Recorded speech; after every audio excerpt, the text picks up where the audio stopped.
Okay,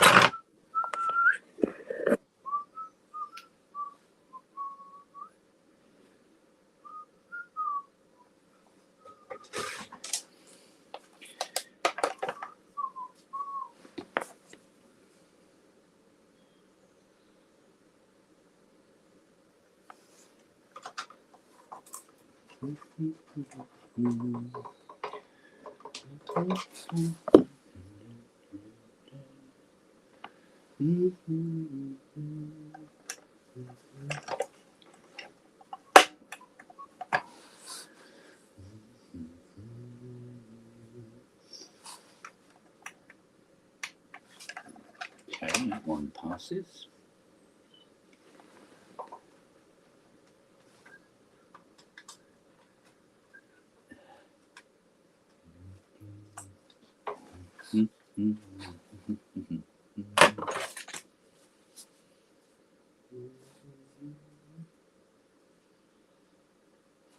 That one.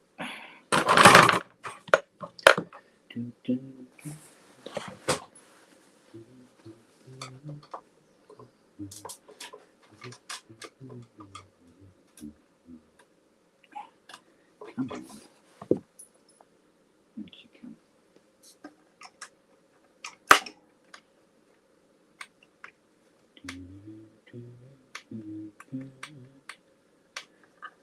Hello, sweetheart. You all right?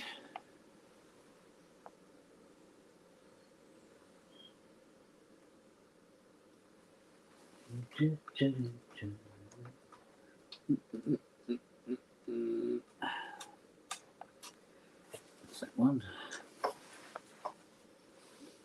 You come in.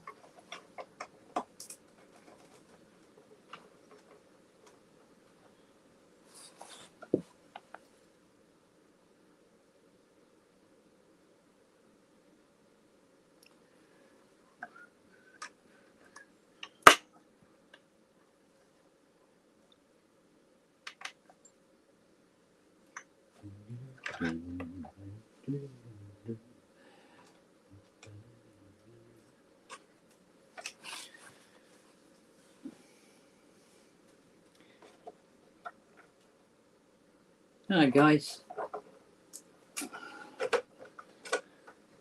Oh, I'm drowning here.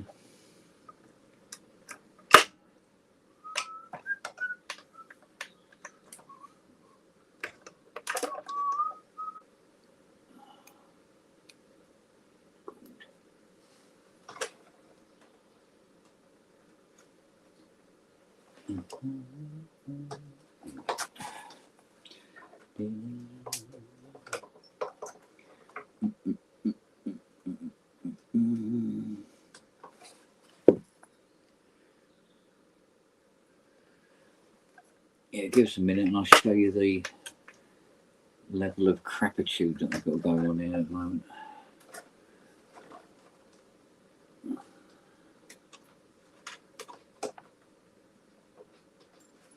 I'll just get these puppies sat down better.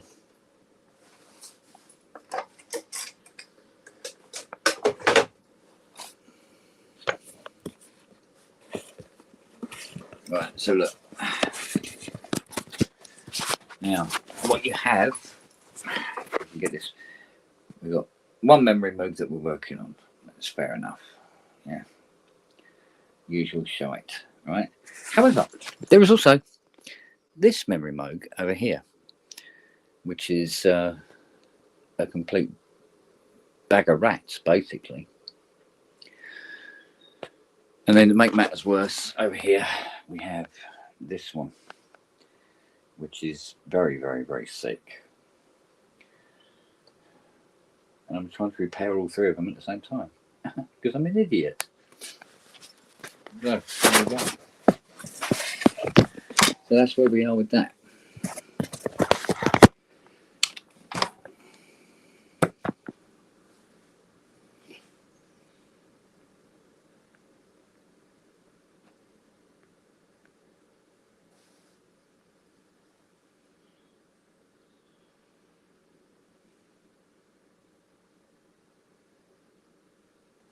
funnily enough, the EPROMs seem to be okay.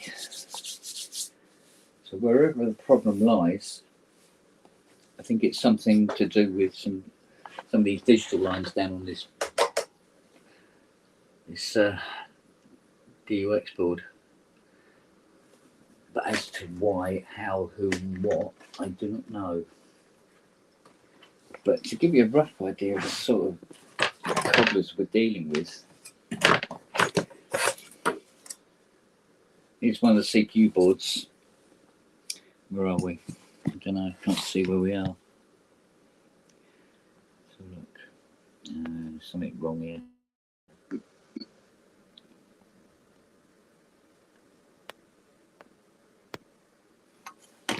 What's going on? This has been ridiculous. Oh wait, there you go. I don't know what's going on here. No, something's gone horribly wrong here.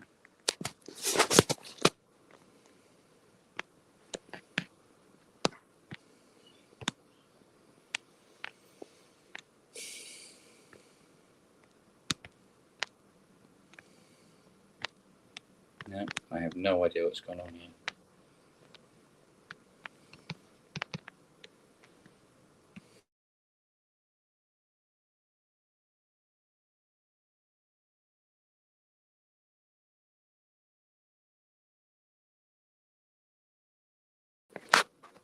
Here we go. I think we're back. I think we're back.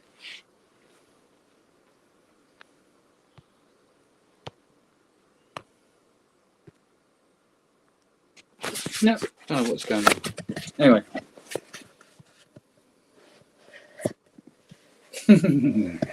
Right. Let's see what's going on. Right. So we've got a CPU board here. I don't know whether the camera will pick this up actually, but I decided it'd be a very, very good idea to let's get a pointy, to hand paint some of the ICs white. There we go. And then write their codes on them, even though it's already written on them. But they got the paint all over the legs, all over the sockets, and mate, it's just, I don't know why they've done that. I really don't. So now we can really get into the gubbins of this, but it's an absolute joy. Right, there should be a couple of 7474s down here.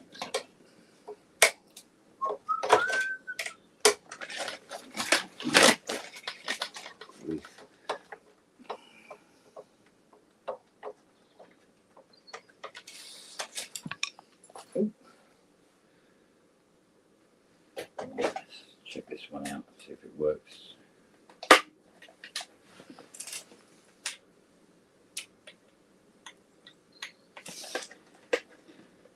I wouldn't mind, but I can't find anything wrong with it. Ah, here we go. I'm trying to get this to add. Hello. Bonjour. Bonjour, ça va? I tell you what, don't run SteamYard on an iPad. It's a bit tricky. Yeah, it's just a tiny bit awkward to say the least. How are you anyway? Yeah, not so bad. I'm just kind of putting my live rig back together after playing last night. Yeah. So I thought I'd pop in and say hello. Are you going to stream that later? Yeah, all being well. I just need to sort of sync up the video and audio, transfer the audio, and then. But yeah, there's the Sonic State EMOM, so I'll try and time it for after that. Right. So it might be 11:15. I don't know, something like that.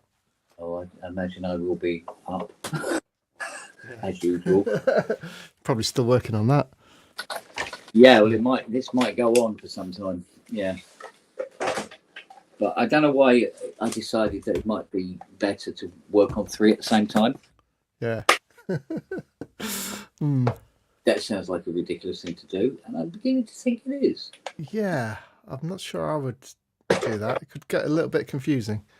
Well, funny enough, there are benefits to it in terms of, like, for instance, if you suspect a board of being the main fault, for instance, and you want to quickly find out if that board is the main fault, whip it out one of the other memory moves, pop it in, and if the symptoms change, you know there's something going on.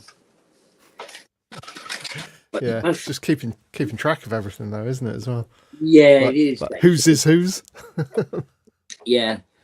But I must admit, these are very easy to distinguish because this one's quite clean. But these other two, they've been sitting open since 1997. Right. Oh, gosh. Yeah, in some shed somewhere. So they're incredibly dusty. Jeez. People might want to see this little number, which is part of my live rig. Yeah. Which works rather well. Just in like this, I think it was actually a makeup case or something like that, but it fits a Roland boutique in pretty beautifully. Yeah, well, I've seen the price of Euro-Rack cases, so yeah, go for it, basically.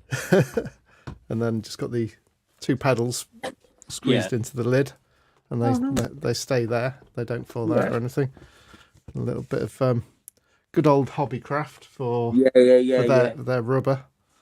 That's really, really useful for doing live rigs and stuff and padding stuff out because it's really firm, absorbent rubber. But yeah, that's cool. Part of that.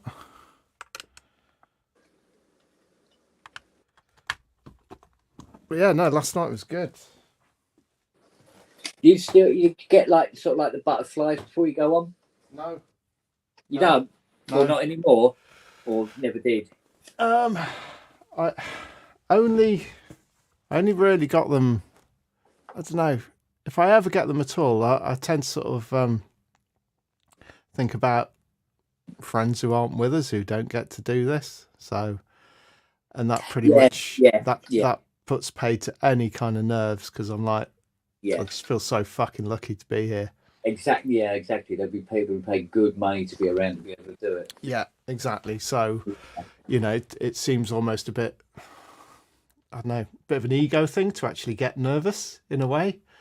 It's like, you know, it's definitely a self-focused thing being nervous about. I don't know. I just, whereas I prefer to think about other people.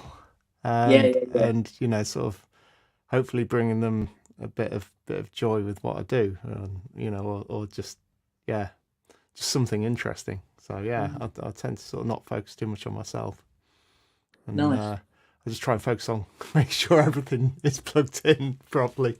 That's my main concern. Sometimes it isn't, you know. Which always makes for an amusing show. You're like, shit! Like that one in Aylesbury where... Mate, don't worry about it. It's like the one in Aylesbury where on the video you can see me walking to the back of the stage to go and find the MIDI lead that I forgot to plug in after I wondered why there was no like synth sound from the SH01A. And I'm like, oh, okay. I'm like, should be a lead there. Oh, wow. Let's get this out of the way. Oh, good. Over there. Damn it, I've got to take the keyboard out of it, isn't it? Oh, mate. It's normally a good idea to unscrew this first. Yeah. Before you start taking the bloody thing. But there you go. That's the way of things. So let's get it. Oh, 12 point. Oh, I need the... Oh, I'm already using it. Damn it. Oh, hang on. Let's see if I put that there. That'll hold the camera straight.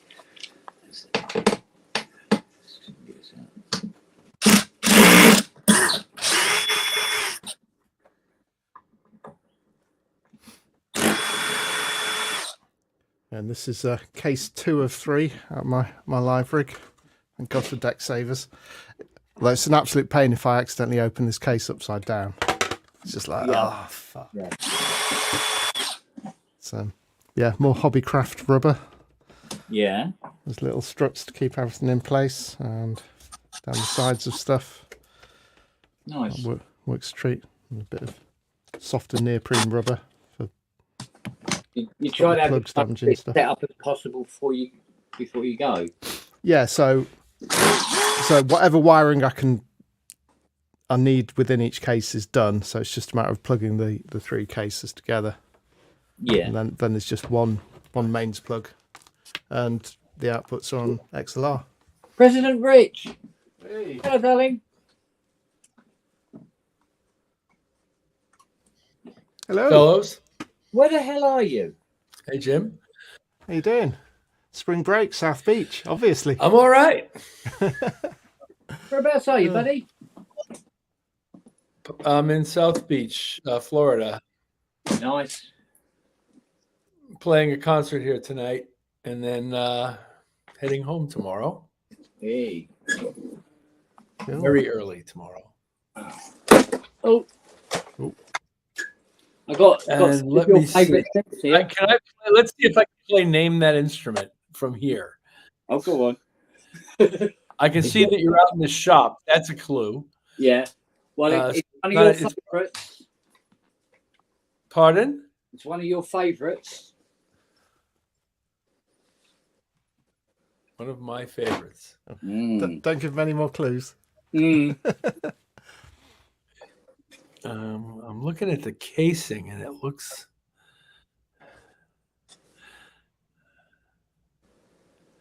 Is it Roland? I think the big clue is if you look to the left, you see that Yes. series of square bits on the PCB. Oh gosh. Good luck with that. Let's see. Square bits on the PCB. Wow, Jim. That didn't help me at all. Let's see. Looks a bit like a keypad of some description. Oh yeah, well, yeah. You mean on the tilted up bit? Yeah. Yeah. I can see what looks like the backside of a front panel for sure. Left. Is this an Oberheim? I can give. No, it can't be an Oberheim. There's no such controls on an Oberheim in that spot. I can give you a very surreptitious clue. Okay. Okay, your surreptitious clue is this. My God, how many BPMs do I have to move this forward so it'll bloody sync? Is it emulator? Nope.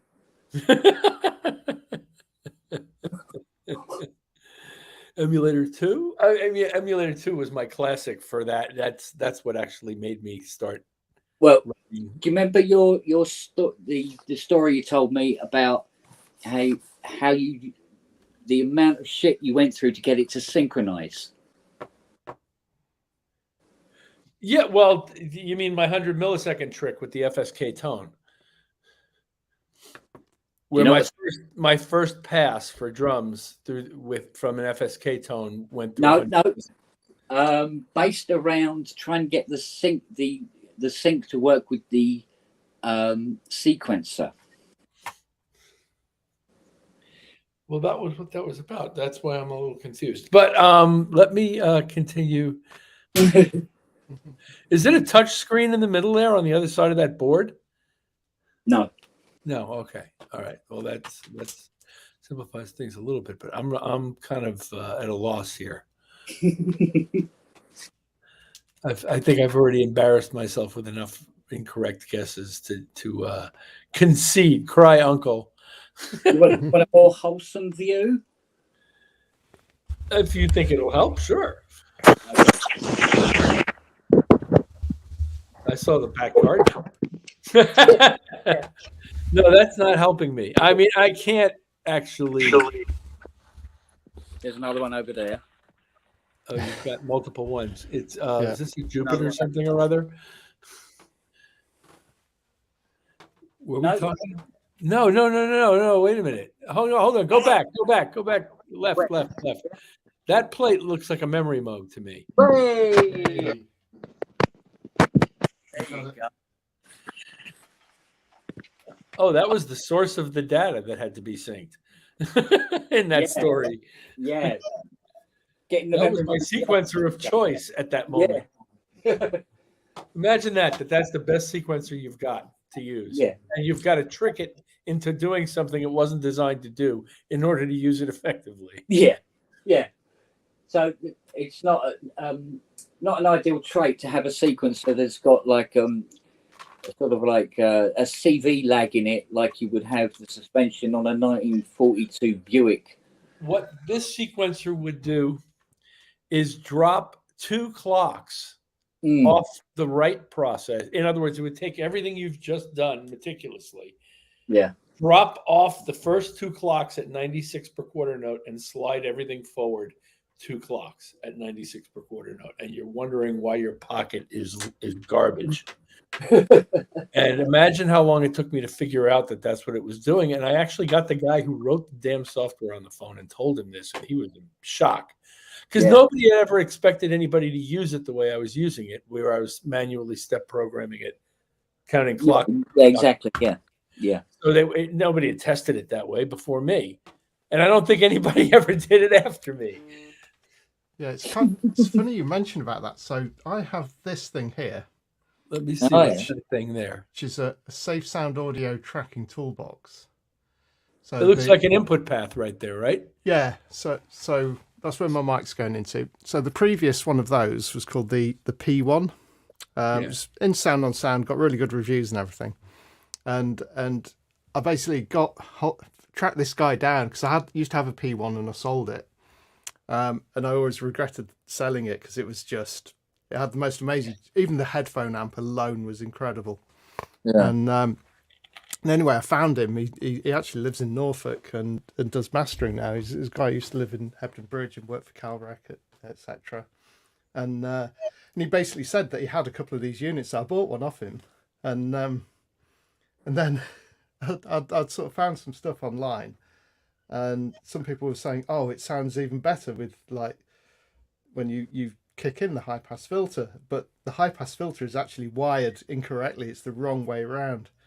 When you're actually putting the high pass filter, what you think is in is actually taking it out.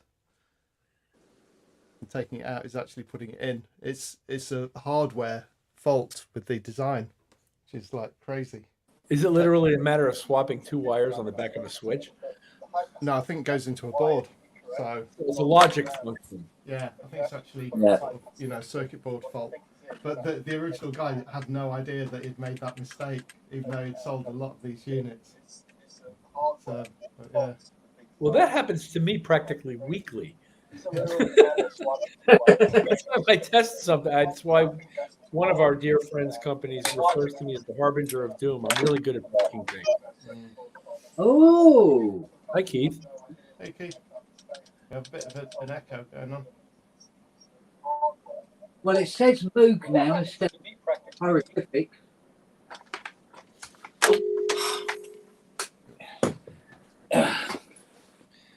That might explain it. Hi, Keith. Well, good afternoon, evening, morning, wherever we are. Wherever, yeah. Yeah. Have you got on with your TX816? Nowhere. I changed the lead over, but only on from the 816 to the mixer up the top there. I haven't put a direct out onto the main mixer. That's my next move with it, I think. I mean, I would hope that the mixer up here has got a dead channel because it's not a year old, so I've got the hassle of boxing it up and sending it back.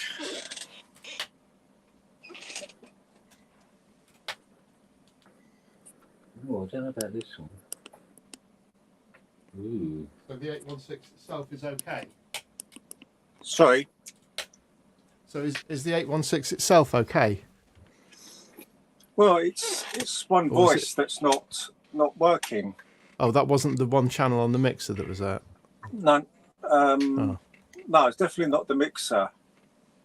I've got the other 7 voices on the 816 going into separate channels on the mixer, and I can bring each one up and it works perfectly well. It's just this. What I haven't done actually is I haven't swapped the leads over on the channels. Yeah, I try that. See if So, it is definitely the that. more I think about it, the more, you know, the silly little things that I can do. Just to, you know, really I don't want to find fault with the mixer. That's the trouble. Anyway, I shall Clouds up above. have a quick shuffle. If you want to chat about something else.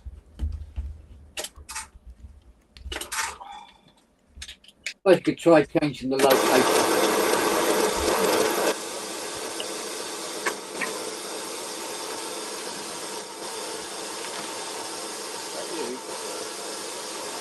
What's going on there? What is that? I don't know. Just a bit. Yeah. Bit of noise.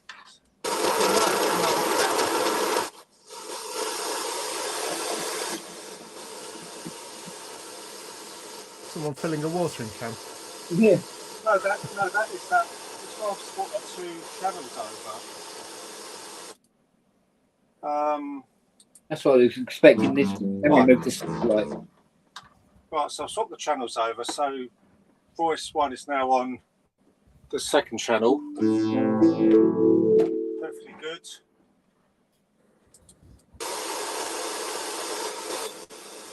Strange noise that I wasn't getting when that was plugged into channel 2. Fun, isn't it? Oh no. All right, let's try that one.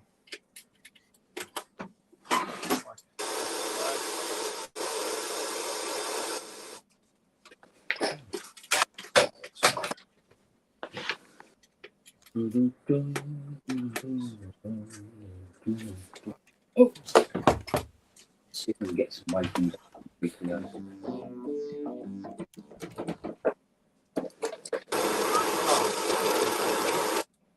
It's not really, because I wasn't getting that noise before.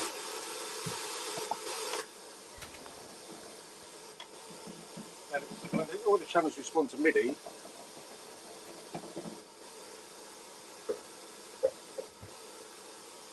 Well, carry on discussion on the back.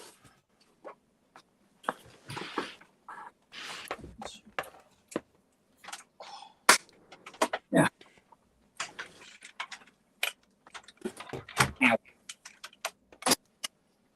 Right. 1, 2, 3, 4, 5, 6, 7, 8. Oh, hello.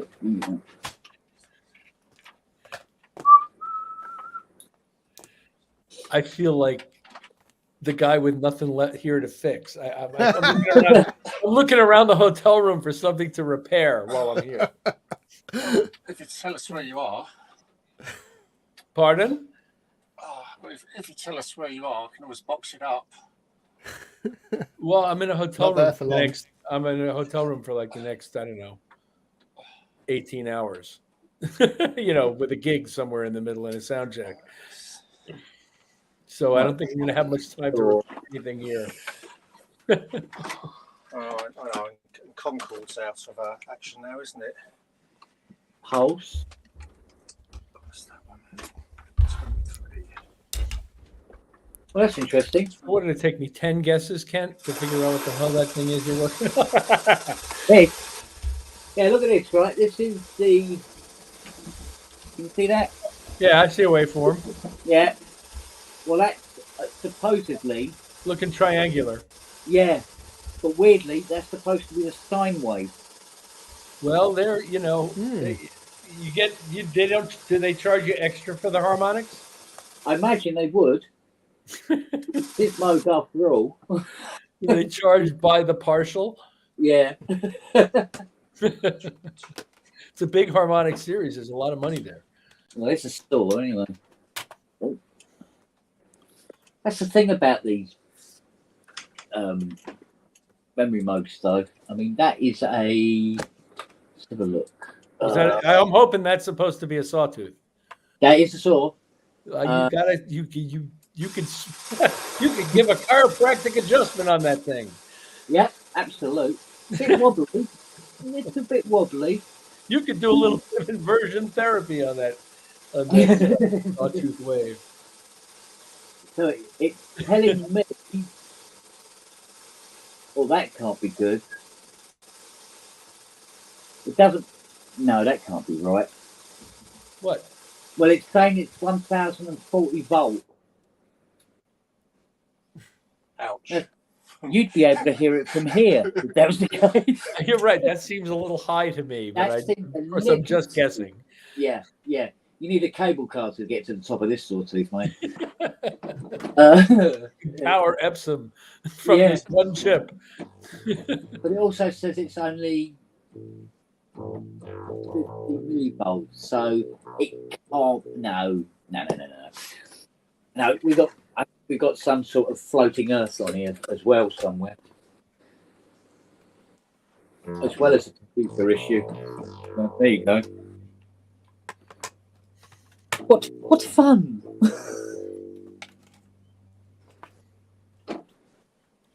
So what's that quacking away that we're hearing there, Keith? Sorry? What's that quacking away that we're listening to? What this? Yeah, wow, wow, wow. What is that I'm hearing? That's the TX816. Ah, okay, very good. So it's gone from, well, it was working on 7 channels or voices, and then I plugged it into the mixer, and that's when I was getting that noise, which it wasn't doing before.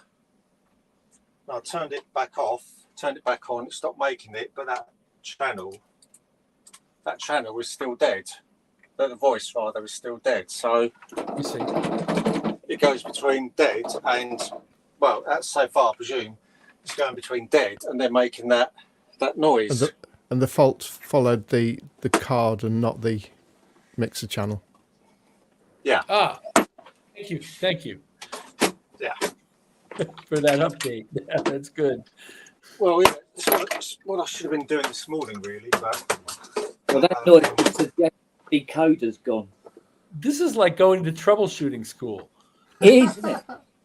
well, we did try. Well, so we tried it in the pub the other night with Kent and Robbie as the resident FM experts, and couldn't come up with a definitive answer.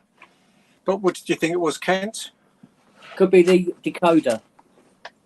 Which means So it's the DAC basically. So it converts the digital signal into an audio signal.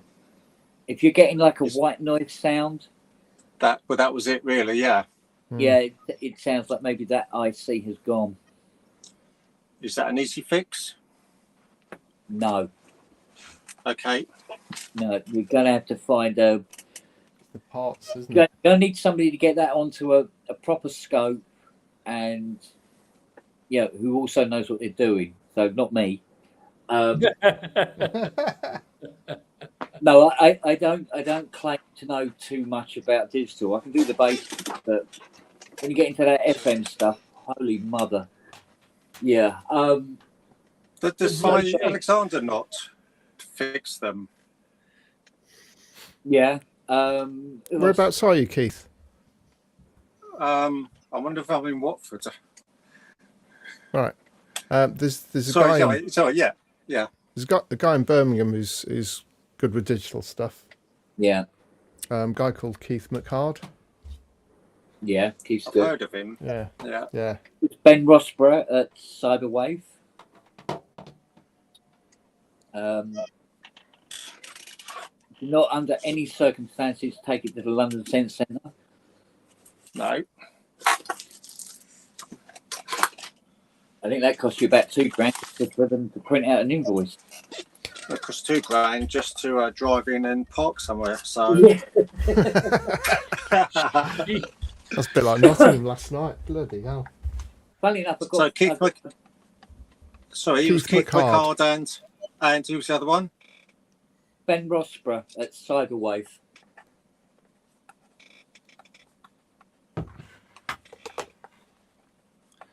I mean, say, if I don't know, didn't Si fix them at one point, or Si Alexander wasn't here? I'm sure he's fixed them up for someone in the past, but I mean, he's sort of the nearest. Who else? There's Synth Prof. Synth? Was Does that he wear a synth? white lab coat? Yeah, literally, yeah. Does he do the work on the floor with dogs hanging around? No, I'm unique in that respect. Now, I wouldn't be far behind you if I wasn't in the loft. Yeah. No, kneeling is my natural state. I've been with Fiona too long. I see the angled roof line there, Keith. But Yeah, my question for you, sir, is behind you, is that a sitar leaning up? it's a fixer-upper sitar, yes. Okay. It's, sorry? I yeah, said, it's, okay, great. Yeah, it's missing one of the sympathetic strings, or whatever they call them. I've got a set of new strings to go on it, and I sent off some of the tuning beads because they're missing, Okay. but they haven't turned up. So I think there's some people in government who are missing their sympathetic strings as well. sympathetic strings, yeah, Definitely. yeah. So yeah, it's a fixer-upper, and it's I'm not a natural string player of any sort, so Okay. it's going to be quite interesting because it's quite hard on the Been a bit hot, isn't it? the string and the frets and things like that. So that's going to take some getting used to. Very nice. Were you gifted this thing? I mean, it doesn't seem like something did you find it at like a boot sale or something? It was on Facebook Marketplace locally for £60. Oh, very good. Cool. So yeah, it's it just seemed like, I do like the sound of the sitar, if nothing else. I do like the music style in general, so even just to get some basic ideas would be certainly different than than the keyboard that I sometimes fumble about on. Me too. To all of that. Yeah. I mean, I've also got something else coming, which might be at work, because I get my stuff delivered to work because you can guarantee it's signed for. So I might have another instrument coming, but that will be next week. Before you see the light of that, Ah. I won't say any more than it's The wind. suspense. Sorry. I said, the suspense. Yeah. You'll have to have the suspense. This one's a wind instrument. Very good. Looking forward to that. I've seen Hey! Oh God, my knees. one. Hey, Just the Andrew. man. Hello, Richard. Just- Hello, Jim. Just the man, Hello, Andrew. Jim. Oh, am I? Why? What have I not done? No, something you said the other Done your night. homework. Oh, go on. Something you said the other night, and okay, so at the end of this month, I was about to indulge about £300 in a Behringer Go rack Yeah. case. Yeah. And you said it was a horrible piece of plastic, No. A horrible. or no, it's not a words horrible that piece of plastic. effect. Well, It's plastic and metal. Yeah. It's big. You get a lot in it. The power is very good, but you've got to remember that the power's in 3 zones, so you just got to check Okay. whatever modules. Yeah, all right, hang on. But actually, it's a good case. It was just that for looking at about live, I don't feel it's as robust as it could be, and it's actually quite awkward. It's not impossible. I do use it live. I still, the last couple of EMOMs I've done, I've taken a Go case and this one. So if you're thinking of just having it in the room, they're perfect. Really I good. was I was thinking along those lines, more because it's something I can get out, and where the stuff's behind me, I can put it in front of me when I want it. Yeah. I can just put the modules in that I want, if you like, or and things like that. And then, it's light, it's maneuverable, it's absolutely robust enough. I don't think I said I didn't say it's a horrible piece of plastic. It is a Oh, okay. plastic bit. Yeah. Well, so's the Tip Top Mantis case. You know, that is molded. It's solid. It's rigid enough. So No, that's fine because I mean the I chance of going live somewhere is almost zero. But Right. but never say never. You know, if I become proficient, then I may want to take it somewhere. In which, That's all I'm saying. You know, it's in that instance, it's worth it. So, and if you do need to take it live, you can do. I mean, you just keep the box it comes in, put the end polystyrene things on, and chuck it in the, because then you can patch. I have had to cut away a bit of the polystyrene just to accommodate cables in the sort of top corners when they were there. So that's just something to be aware of. But if it's just in your studio, then something you want to pick up and say, right, I want to put this here now, you'll be able to do that. Get on with it, fine. Siri. Yeah. Get on with it. Yeah, get on with it. Yeah. Come on. No, yeah, that's great, Andrew. Thanks. No, Thanks for that. my It's just pleasure. I I would go just for didn't it. want to buy something that sort of like was too brittle and started the plastic shatter and things But like no, that. I don't think it would do that. No, I don't think it would be like that. No, Oh, send it by. I wouldn't want to drop it out of an upstairs window or anything like that. But, No, oh, some serious problems there he's got, isn't it? Look at all that bloody lot I've got to get sorted out.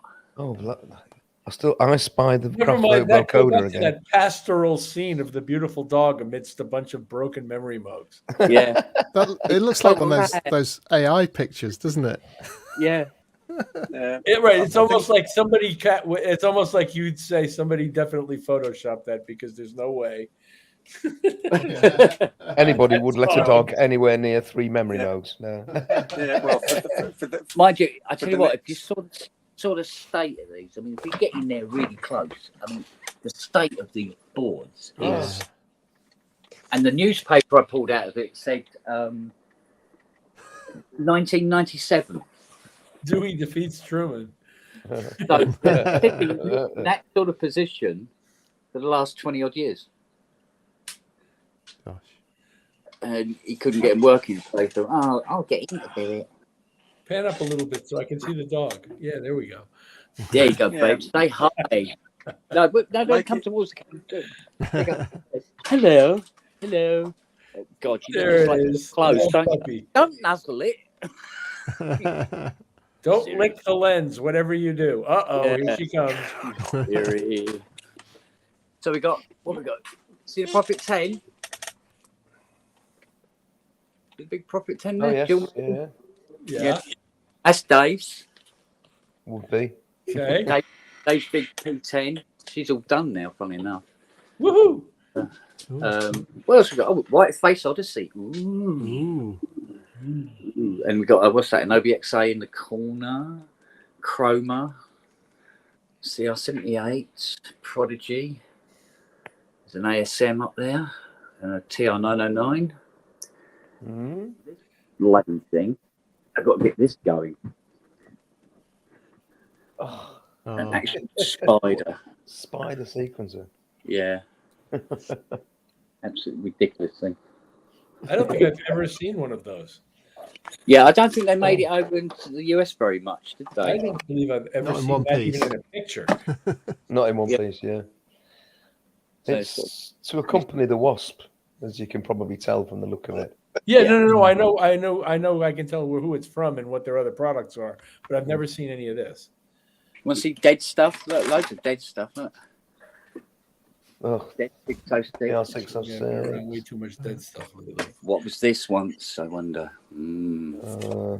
looks like it's come off. Is it Juno 106? Correct. You can play guess the part. Guess the part. Oh, yeah. I think you should build a Franken-synth out of all the bits. Yeah. Look, mate, what have we got here? The Prodigy. This. You call it Frankenstein. Is this? That's from the TR909, isn't it? Nope. There's a clue on the back. I'll show you. Perfectly good guess, though. A clue on the back. No, no, you're kidding. Have What you? is Have that? you? It's a wolf. isn't it? Timberwolf. Timberwolf. It's a Oh, I Timberwolf see. mainboard. Yeah. Main board, and you're going to take it all apart and put new bits on it. It's all that room, and they never bothered finishing it. Oh. Look at that little whatnot brute. What? What else? Oh, little blue sky. What's up with that? Nothing. That's mine. Oh. It's just there to make things sound nice. Yeah. Yeah. I stick that on the 80s. That normally sells them. Nice little 4-voice down in there. Ooh, Oh, it's mad. Ooh. tasty. That one we're doing a breakout system now. This is a very rare, apparently, Selena synth. Yeah. Oh, that thing, yeah. Unfortunately, the Kenton MIDI kit doesn't work on it. So we've got to drag that down to Kenton tomorrow. And they need to modify it so it'll work. So, what else we got in here? Oh, look. That's me. 1001 circuit boards. Yeah. Got remove voice cards. Are they all from the memory mode, so you know where they're going back into? That's good. No, they're just the voice cards. Got loads of CS80 ones. Loads of CS80 cards. Programmer out of 4-voice. I just think it's funny that you chuck them around, Kent. Oh, another CS80 voice. Well, no, that is precisely what they thought. They are just, it's just parts. There's a Jupiter. Oh, like this side you've got like a CS80, CS60, Omni 2. There's a PS3200 up there. Oh, there's another Oberheim. What's that one? Oh, it's an OBX over in the corner there. And out in the garden, there's a Jupiter 8. If you water it, does it grow? There it is out there in the leaves. Poor old Jupiter 8. No. And why is it out Second there? one. Is that simply because you got no got room? the panel off of. Yeah. Yeah. We Hello, broke Robbie. that one up. Broke that one up in the end. So I got Jupiter 8 voice card. Yeah. Got 3 or 4 of these knocking around. But that's what you have to do to keep the other ones going. One has to die so that another might live. Have you finished? Eh? Looks like it. You can be You staring at look the space. very Get on with it. relaxed. On with it, girl. Oh, Yes, yes, man. Robbie, are you having a bad back day? Oh. I need a a new source phone? spine. You always look like that. Ow. Oh. Ow. Ow. Shit. That. Oh, it's a mirror. Did the dog bite you? Or All right, 30 quid. or I'll give have you you- 30 quid for that mirror, Robbie. You went to lick me. Cracked me a toolbox. Yeah, Mrs. says you can have it. That's my buddy. Oh, Richard, I see you Where's coming Charlie? over. She only paid 15, apparently. Ah. I just figured you'd pay me to not have to move it by now. Yeah. Oh dear. Check this. I did an Richard, upgrade you- to my NTS 1. Don't know if you can see it on the camera, but I coloured in the little dots on the shaft so I can actually see them. Well, Because you no idea how much trouble that used to cause me live, and I'm just like, oh, whereabouts Did you is get- this? You know? Did you not get caps to go on top? Yeah, possibly. I mean, I could stick some knobs on there, but it's the profile of where my case sits. I don't want to add anything to it and put any You can pressure on it. So Are they the same size as the ones that are on the Volkers or the SQ8s? I just used Because this. because Just a bit of gold pen just in the bit. on Steve the recess. Davis's SQ8, he's got little like rubber knob caps, pardon the Yeah. expression, Does he chalk that go his around them, which were day glow, and they've got different ones and different bits. Yeah, they look God, nice. Cool. tips? This Does is Steve Davis where chalk it's his true. tips? Should use chalk. Before he starts twiddling, does he get the old chalk out and go like that and then start? Sorry, that's Yeah. a joke. Oh, yeah, good one, Robbie. Yeah, Eventually. His patch cords. yeah. I managed Robbie's to get on through that cue. whole day without saying Dennis Taylor. Yeah. I actually, You should have. Oh, you should have done it. If you'd have been in the patch off and you'd won, you could have done the whole. well done, Dennis. It wasn't a competition, Robbie. Of course it is. Everything's a competition. No, well, only for people who are competitive, and I'm not competitive. You Where's did all right. Ty? Whoa. Oh, send me some of those flight cases, will you? They got bloody keyboards in them. Oh, bin them off. It's Yeah. not fussy.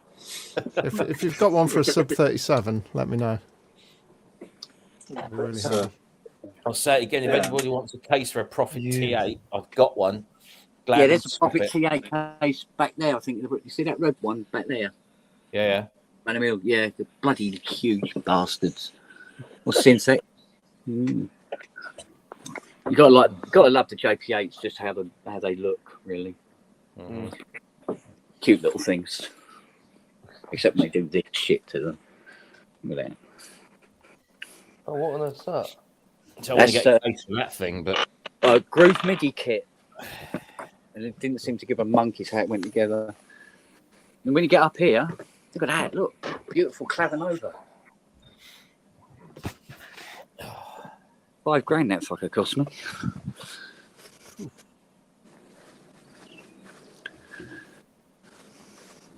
I couldn't believe it when my mum tipped a big cup of coffee all over the keyboard.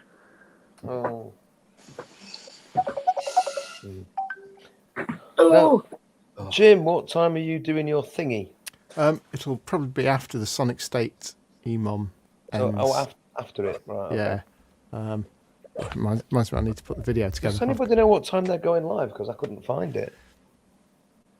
They usually start about 7 o'clock, don't they? But Yeah, I think it is about 7. Someone said 6 though earlier in the chat on Brancy's. I'm sure Inky must know. Inky, yeah, she just Yeah, said there 6 she PM. goes. Yeah, there she goes. Right. Thanks, Lisa. Oh, looking forward to that. been quite industrious here today. Must admit. Got Fiona up in the kitchen. She's rebushing an RA Mini Moog at the moment. Oh. She's really good at it. Better than most tech. Does not surprise me. Well, she's had a lot of practice. Yeah. She's got to do another Profit 5 as well. So. Well, she is a tech, really. Yeah. Because she'll say to me, she goes, "Oh, I don't think I could do that." And I go, so I show her how to do it. And she went, "Oh, that wasn't very difficult." I said, "There you go then." Hi, Simon. Hey, Simon. I'll be back in a bit. I've got to talk to somebody on the crew. Cool. Right. That sounds Oh, See you, Richard. Nice to see you. nice. It's just gone to find something to repair. Yeah. I forgot to ask him if he's using a Phantom tonight.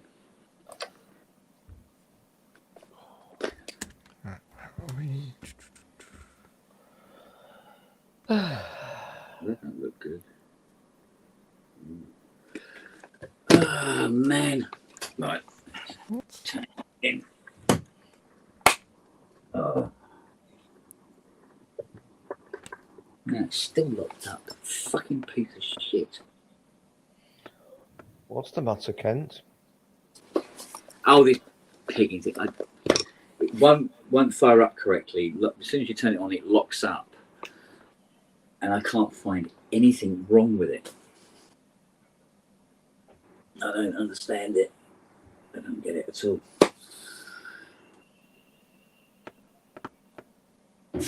Might move on to one of the other ones instead, but they are. Ugh. Yeah, like I was saying earlier, Rob. Ah! Workshop it over there. Yeah, the guy hand painted the top of the ICs white, and then wrote what they were in biro on the white emulsion. No. Well, it obviously keeps them cool. Yeah, it's heat reflective, isn't it? Yeah. Yeah. So I don't know what that's all about. Right, let's see what we got on this board. Yeah, but did you see Jareth Lackey's latest video on the Memory Moog Plus? No. Oh, it's up. He's up. It's rather intriguing, the amount of dust and dirt and goodness knows what. I know you're used to it, Kent, but Yeah. it probably had 40 years of never having the thing opened or something. Yeah, I mean, I don't know whether it'd come out on the camera, but it's all right. Well, one of yours looked like it had mould in the corner where the Look, one of the ones give there. it look. Mm. See how long that's been hanging around. Simple. Oh, excuse me. Yes. Fluffy. So, should be clean. Made me clean sneeze as that. halfway across Britain, that has. Yeah. We've got this whole. And the whole machine was stuffed with newspaper between the boards. Don't know why. Very yellow. Is that not a fire hazard? That surely must be. All the boards were being separated by old bits of newspaper. So, and then the guy thought, "Oh yeah, I'll buy these two, and I'll give them to Ken. He's a twat. He'll do them." He needs a good read. Yeah. And it's I found the warranty card for my Atari 2600 in the box today, which is still miraculously intact. Wow. 7th of July 1981. It still works. I think we need some light on the subject. Dark. Oh god, I've got Bluebell trying to climb up for me here to get some attention. Let's have some ASMR, whatever it is. There you go. So, no, I was using that Mercury 6 last night, Isn't it? and it's good, isn't it? It's very good. But like I said to you, you know, the Jupiter 6 and the Jupiter 8 are those kind of machines that if you listen to a single, you wouldn't know they were on there. No. You know, there might be a couple of rather distinctive types of sounds they might be able to do, but they're not. They don't stand out like some of the other machines might do, like the Juno does. Juno 60. So, You don't always need something to stand out and be like in your face. You just need something that's there that does the job. You know, I guess they're those kinds of synths. yeah. But there again, I mean, you can't have every synth being sort of like massively stand out and No, it's like, well, you know, not everything can be big in a mix. Yeah. So it's like, that's why, you know, the Juno 106 is brilliant for actually making records with. Because it's just, it's not a huge sounding synth, but it sits so well in a mix. yeah. It was like, I was toying with the idea, if I can get all three of these going and then CV gate them all up together and put them in unison and see what 54 VCO sounds like. Well, it's a bit like Sam Battle and his 1,000 Sam oscillator It thing. gets to a point where it just starts cancelling each other out. Yeah. Yeah. Yeah, Yeah. if they're not It's completely in tune each phase. one. Yeah. Yeah, I mean, you can Detail. auto-tune them, but it doesn't really tune them as such. You know, if it was out by, say, like if you push the C and one of the VCOs was playing almost a D, the auto-tune can't capture it and bring it back. No, maybe it has to be literally. Oh, is it beating slightly? Oh, I can bring that back in. Yeah. And that. Yeah, it don't bring them in very far. So you still have to calibrate and tune the buggers, even though it's got auto tune, which kind of seems pointless if it doesn't go. I'm going to go and have a lie down. I think Robbie's having a lie down as it is, poor chap. He's already at it, isn't he? Yeah. It's like every 5 minutes I need to change position because something starts to ache somewhere else. Yeah, or go into spasm. Yeah, it's bending So, over. I'm going to go and have a little snooze before Sonic State. So I'll say, see you all at Sonic State. Cool. EMOM later. But Richard, I suppose are you gigging tonight, Richard? Is that? Yeah, well, we'll have a good gig. Hope it goes swimmingly. All right. All right. See you at Sonic State later, folksies. Draw. Cheers, Andy. Hi, Andrew. Where are you, Rich? It says. Oh, I can't. No, I'm on my... Hang on. You need your glasses?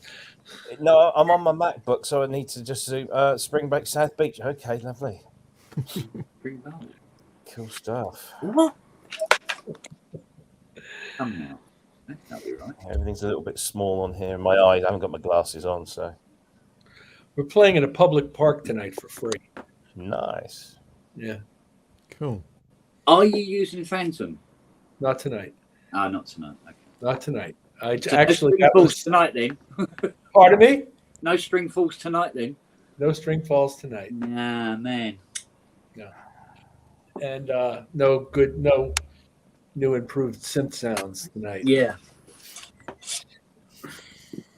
Which I learned just before I left that I could improve even further because I did something that wasn't necessary to do the way I did it. And it made it unnecessarily complicated. Oh, But okay. I'm learning. I'm getting there. That's what it's all about. Oh, I'm so grateful to having such a great teacher for this. You're welcome. Yeah, you Modest to the last. Oh. No, wow. No, I wasn't the teacher. No. Good God, no, sir.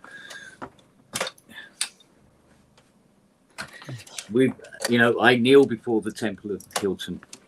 No, you just oh, stop that. You just helped me get through the insecurity of how am I going to go halfway around the world and load one of these things for the first time and expect it to fully work. Yeah. Because I've got a lot to load in order to make it work. And then I went back to my teacher and I explained my projected process, and he was like, "Yeah, that's it." Yeah. Well, he did get almost to the point of going, "Come on, Hilton, shit, or get off the pot." He also found, all right, so with him, I sent him my backup file, and he loaded it at his place in Italy. Yeah. And had all the strings where they belong. Yeah. So that's really all I needed to know. Yeah. We went through hours assuring me what that assured me in 10 minutes. Yeah. Which does confirm that sample folder that it does is for importing samples into the sampler rather than the sample. He didn't react that. I'm not sure how he reacted to that. He kind of blew by that when I mentioned it, but because I did say to him, I have this sample in numerous places if it didn't show up. Because the whole problem, if you'll recall, and which nobody else will recall, was that what was listed in the sampler as 5 samples, a list of 5 samples I had loaded, shows up in the file utility when you look at the internal memory as 4, not 5. Yeah. And so you recall, we spent all that time trying to figure out why that discrepancy existed, because the thing was playing. It's there in front of me, and it's not on this list. And quite honestly, my teacher couldn't tell me either. It might be a bug, because what I ended up doing was exporting, I guess it was a tone, and sending it to him, and they all showed up at his place. I don't remember exactly what process he had me go through, but he assured me 3 or 4 different ways during this conversation that this was likely to work. Very likely to work without any additional hardship from me, assuming that I get the system parts right before I load my own shit. Yeah.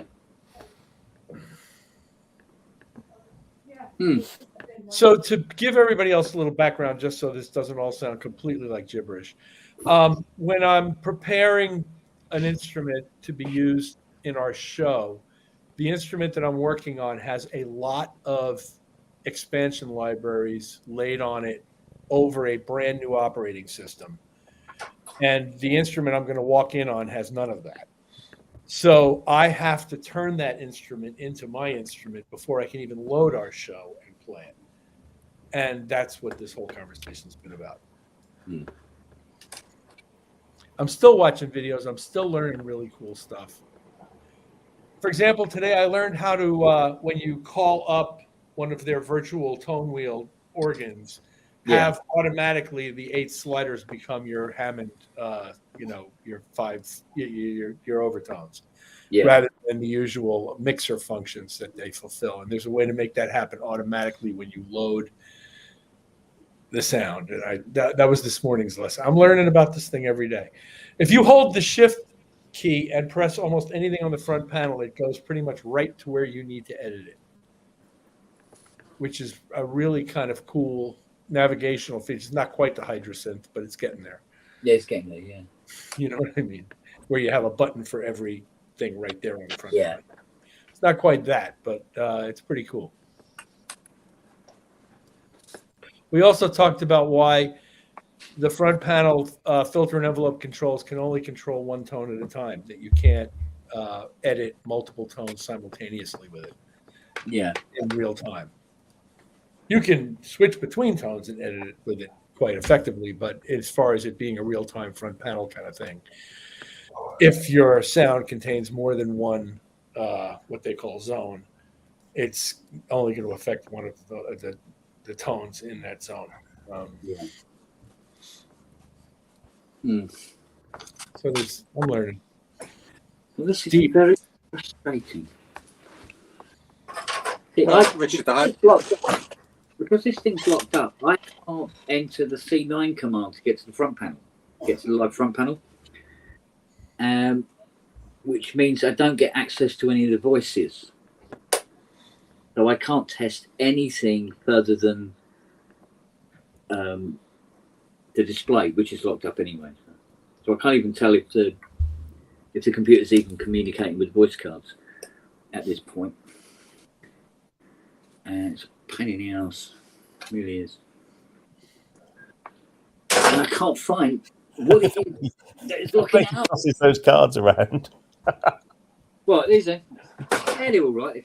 They're tough. They can take it. They can take a lot, actually, but it's, oh, mate, I don't know. I don't get it. If there's nothing wrong with the computer, why is the display and all the keypad locked up? Only why you're asking us. You're the expert. Expert. Is it getting enough juice? Yeah. Well, it's literally, one of the first things you test, because there's nothing worse than getting like 2 volt on a 5 volt line for the digital, because it makes the digital kind of fire up but kind of not, and it starts exuding all sorts of weird and wonderful things. But I can't. There's no data line seem to be locked high or locked low or anything. It's like, so why aren't you working, you piece of shit? Well, shout at it some more. That'll help. Wave your fist. I might get Siri to stare at it with melancholy for a while. That might help. I've even disconnected the plus part so that it, just in case that might have been interfering, but nope. What can I say? Help. I don't know what to do at this point. Oh, no. Richard, you're coming over to us in August, I believe. Yes, I'll be. I'm coming over in late June actually, and I'll be there through into August. Because I saw you put up a poster for the Crop Ready Festival. Yeah, that sounds familiar. Yeah, I spent 20 years going to that festival, and it's really not the festival that I used to go to in terms of the major acts that they're now putting on. No. How's it changed? Well, years ago, it was obviously run by Fairport Convention.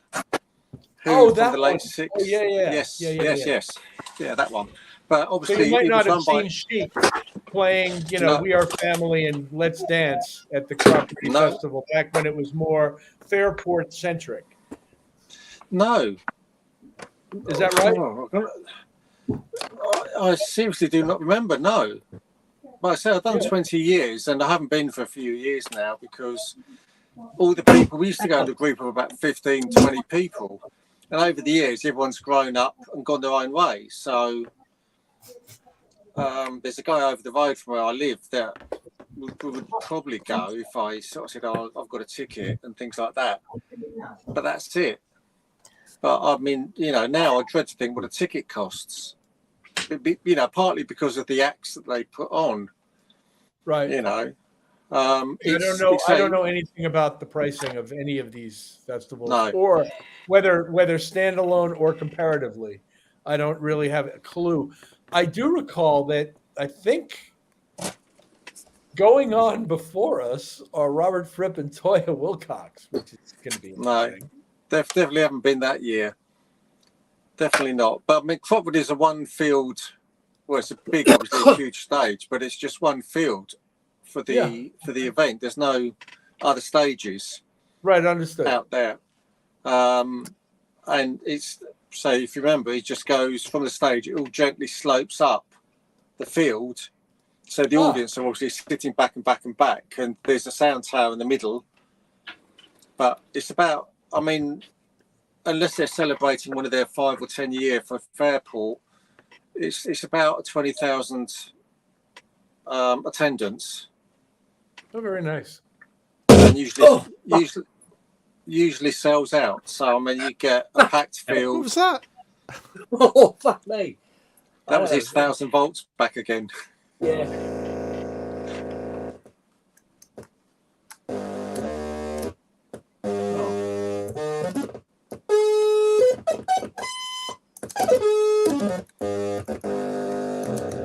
Yeah, close enough for jazz. Right, okay. So the amplifiers are working, everything's fucking working, and yet it won't work. Goddamn machine. So, Keith, it is of interest to me that this festival actually is built around music that was important to me when I was young, as far as my taking in English culture through music as a young person. These were bands that actually had some very serious gravitas with me. And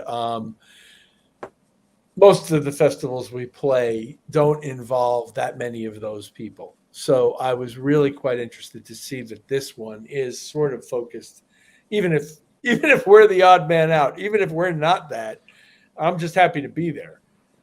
Well, no, you're not the odd man out because you've got 10cc, which is, I think, is the Graham Gouldman version of, which has been there at least twice, if not 3 times before. And just some of the other headline acts are just. I mean, the Fairport will play the Saturday night, because that is what they do.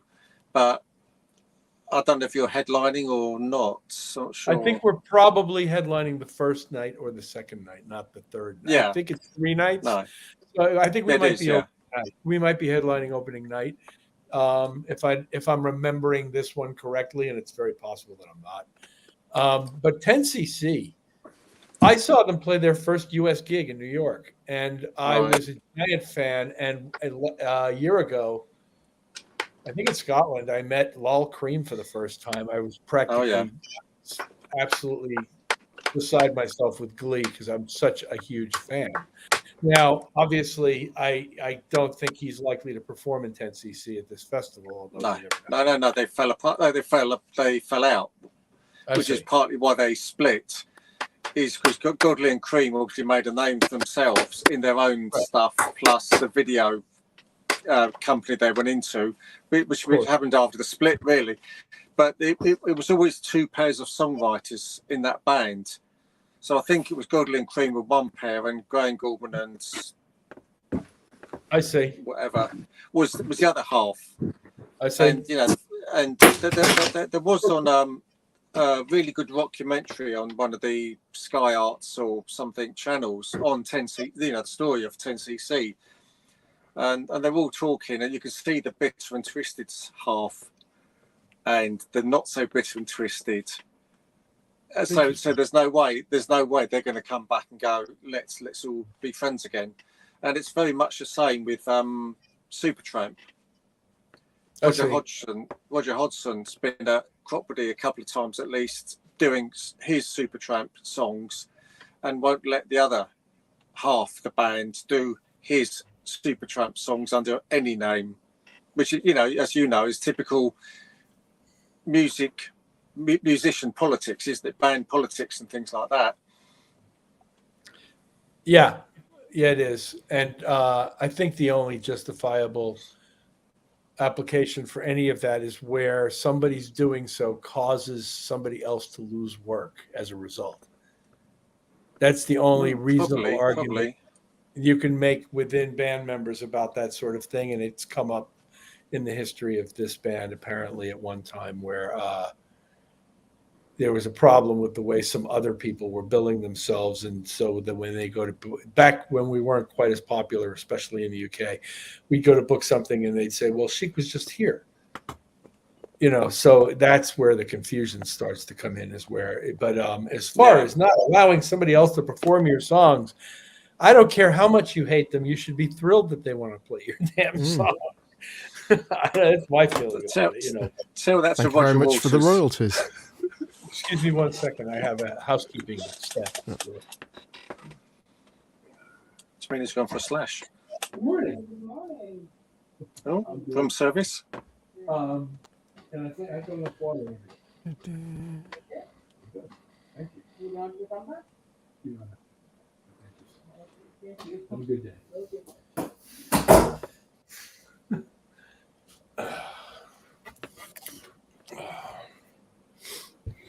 So, Rich, answer me this, if you can. Why is Chic now Nile Rodgers and Chic and not just Chic?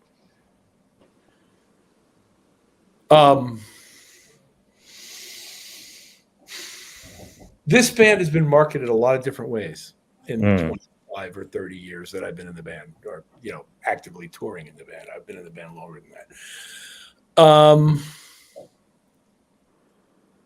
It's because the show substantially consists of material that is not Chic songs, but are all songs that he had an active hand in either producing, writing, or both, or performing on.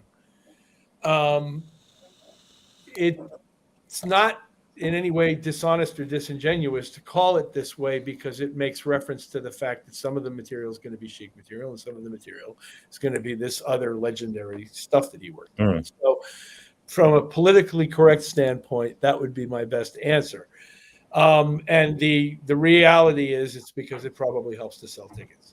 Yeah. Because you're marketing it on the strength of two different ideas, both of which are equally valid in the marketplace as you present them, and neither of which cancels the other out or makes the other less likely to be accepted. So by calling it this, you have outreach to theoretically more people who may not be aware of Chic's catalog, and there are plenty of those, particularly in the US, where his other catalog stuff is typically much better known. So for example, if we play the song Thinking of You in the UK, people go nuts, and I love the song. I think it's absolutely brilliant song. It's just a wonderful Sister Sledge song, and Kimberly Davis sings it like nobody has ever sung it before. You play that song in America, nobody's ever heard it. Or the number of people who have ever heard it is not going to fill a vaudeville theater, let alone an arena. So, not that the other songs on our show wouldn't, but the point is, there's very serious, and then there are songs. that were very, very popular, for example, in Europe and in France and also in the UK. Like one of them is called Spacer, and it's by a woman named Sheila, and or Shayla, as Niall likes to call it. That house over there, Shayla. I remember that.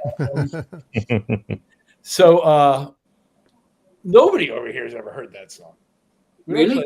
We have played it here actually, and it gets a good reception because they're very polite to us. But you play it in France, and people are like beside themselves. The audience doubles because everybody's beside themselves. But you play it pardon me? You look good in shorts. Who's that, Shayla? Yeah.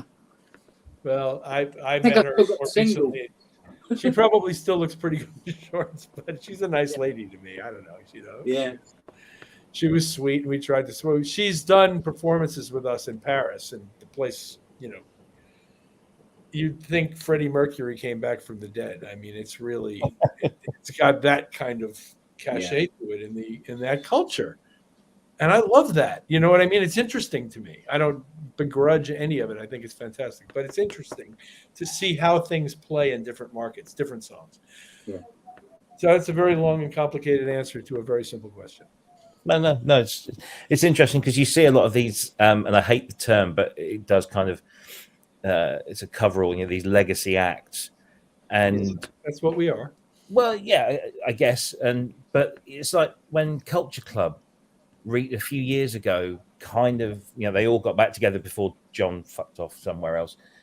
It was billed as Boy George and Culture Club, and it came across as like. Everybody knows Culture Club. I mean, they are pretty much a global brand. So why? No. I would say that at least in some markets, and probably in the one that I live in, although I'm not sure, but somewhere, I promise you, Boy George is better known than Culture Club. Wow. And so, from a strictly marketing standpoint of trying to make this thing we're doing succeed. I don't imagine the guys in the band Culture Club are all resentful about the fact that George has got top billing. Like that's. First of all, I've met George; he's a nice man. But I don't know the band, and I just like this band. It's not about like. I don't think his name doesn't belong on the bill. He wrote all this shit. What are you talking about? Of course, his name belongs on the bill if he wants it there. But I don't think any band really should be involved in that kind of emotional politics where they're concerned about it, if that's your concern. In other words, this is straight up marketing, selling tickets. Reaching the potential audience for this legacy music as best we can. And if promoting... I think back in the day, for example, when they started promoting Diana Ross and the Supremes, there was some kind of emotional politics because they had previously been a trio and everybody had equal this and equal that. And I get all that. And, but in the way we live now and in the way things are marketed now and in the sort of personality-driven culture that we have now where media is everywhere and, 24-hour access to everything via these things right here, exists for everybody. This actually helps to reach the largest number of people. Yeah, I don't think you're going to see Bono and U2, although I do see that there's a special coming on to Disney Plus at the end of the week, next week, which is called Bono and the Edge. And it's a bunch of other musicians because Larry was ill and the bass player had something else to do. I can't remember what he said. It's a trailer, but it's not. I don't think it's ever going to be Bono and U2, but it can be Bono and the Edge because it's not the other two guys too. So, and besides, Bono played with us. He was slumming it that night. We played U2 songs with freaking Bono. And I'm not sure there's very many people who have up to now when they're doing this kind of thing. But up to that point. Yeah. Sold it to Dap Spain to the board. Are you kidding me? I can't wait to see that performance on Disney Plus. I'm really excited about this. I think the world of these guys. I can't tell you how much respect I have for those two guys and the other two guys. They've got a Vegas residency coming up, haven't they? What? They're doing a Vegas residency. Yes, and I know people are all up in arms because somebody else has to play the drums. Yeah, well, Larry's had surgery, hasn't he? How dare they? Yeah. Get the What are you kidding me? Shut the front door. How dare they? Go back to your room. There's a big hoo-ha at They're the moment mad. about Yes, because Yes have just released a new single from the forthcoming album, and there's like only one. Well, it's not even an original member because Steve Howe wasn't an original member, but he's the longest serving. Like everyone else is just a replacement for He's a the replacement. longest living original member besides John. Yeah, but the thing is, people seem to forget that Yes were never a solid lineup. It was always fluid. There was always someone coming or going. So, you know, before White, there was Bruford. Before, right. then because you had Wakeman, then you had Tony Kaye, and you had Mraz, and then Downs. You know, it's always a fluid lineup. So, Would this be a good time to tell my first time I saw Yes story? go on then. February of 1972. Oh, classic era. Bill Bruford, Rick Wakeman's first tour with them. Mm-hmm. Fragile and Roundabout had just come out.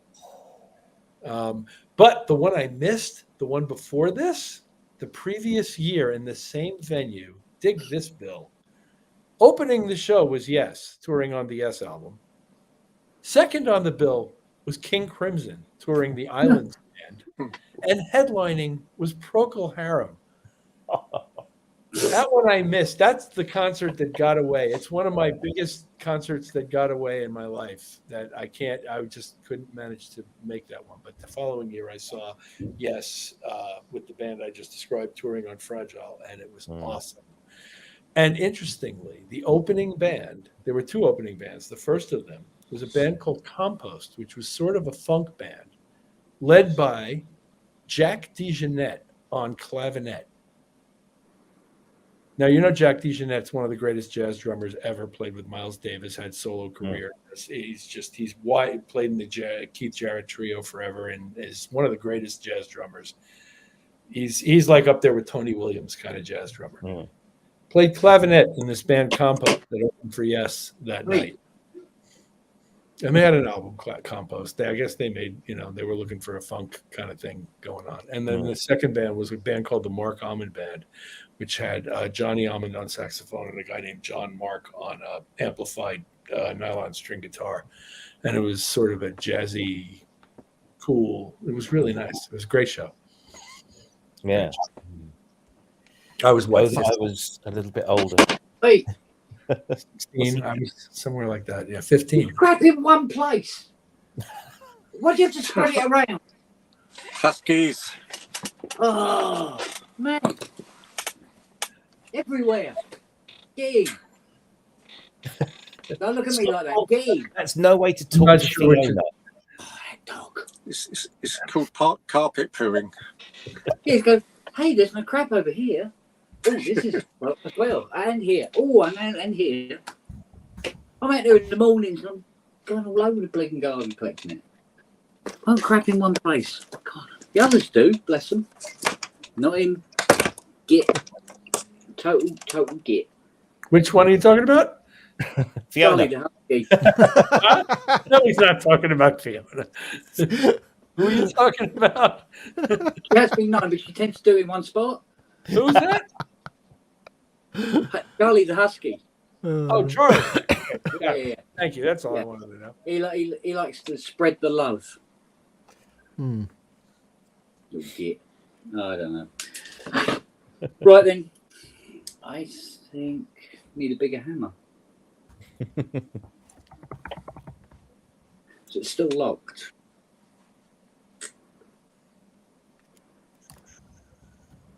Okay. It's time to get desperate. This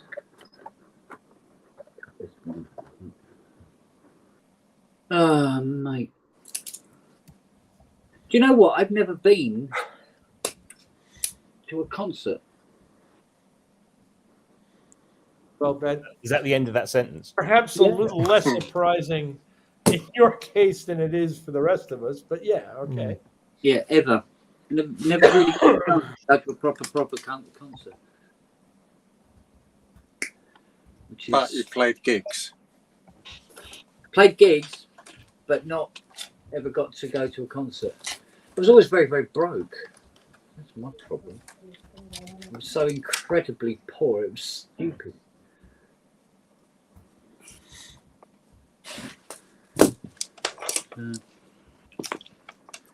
Dad died, left no pension or anything. Mum had the mental breakdown shortly afterwards, so she didn't go to work. And I was on about, I think it was on about £17.50 a week for a 45-hour week. And anything I was doing out of that after housekeeping. So concert tickets were sort of like seen as a luxury that they could not afford. Which is a shame. But if you don't know, you don't miss it. You know what I mean? Richard, does Niall? Hold on one second. Hold on. Richard, does Niall write new material? Oh yeah, constantly. But do you not get to record it, or does he give it away to other bands, artists, or? He's doing so many. First of all, in terms of Niall's work, he's doing tons and tons of collaborations with younger artists who are releasing songs on which he, I'm sure, but don't know for a fact, is listed as a writer. He co-wrote Get Lucky with Daft Punk. He ends up contributing as a writer on a great majority of the things that he works on. As far as what I know about it, I sat next to him for about 25 years and did the primary production roles, all of them sometimes, including engineering. And as of coming up on 10 years ago, no, it's 9 years ago, somebody else does most of that. And my job changed again. My job had changed many, many times over those 25 years. And my job changed again at that time. And I still work with him and for him, and the guy who's doing that stuff is a dear, dear friend and bandmate of mine, who I do everything I possibly can to help. So there's absolutely no problem or upset or difficulty in any of this story. But it is that I'm not there for those projects right now, so I can't even tell you what they are.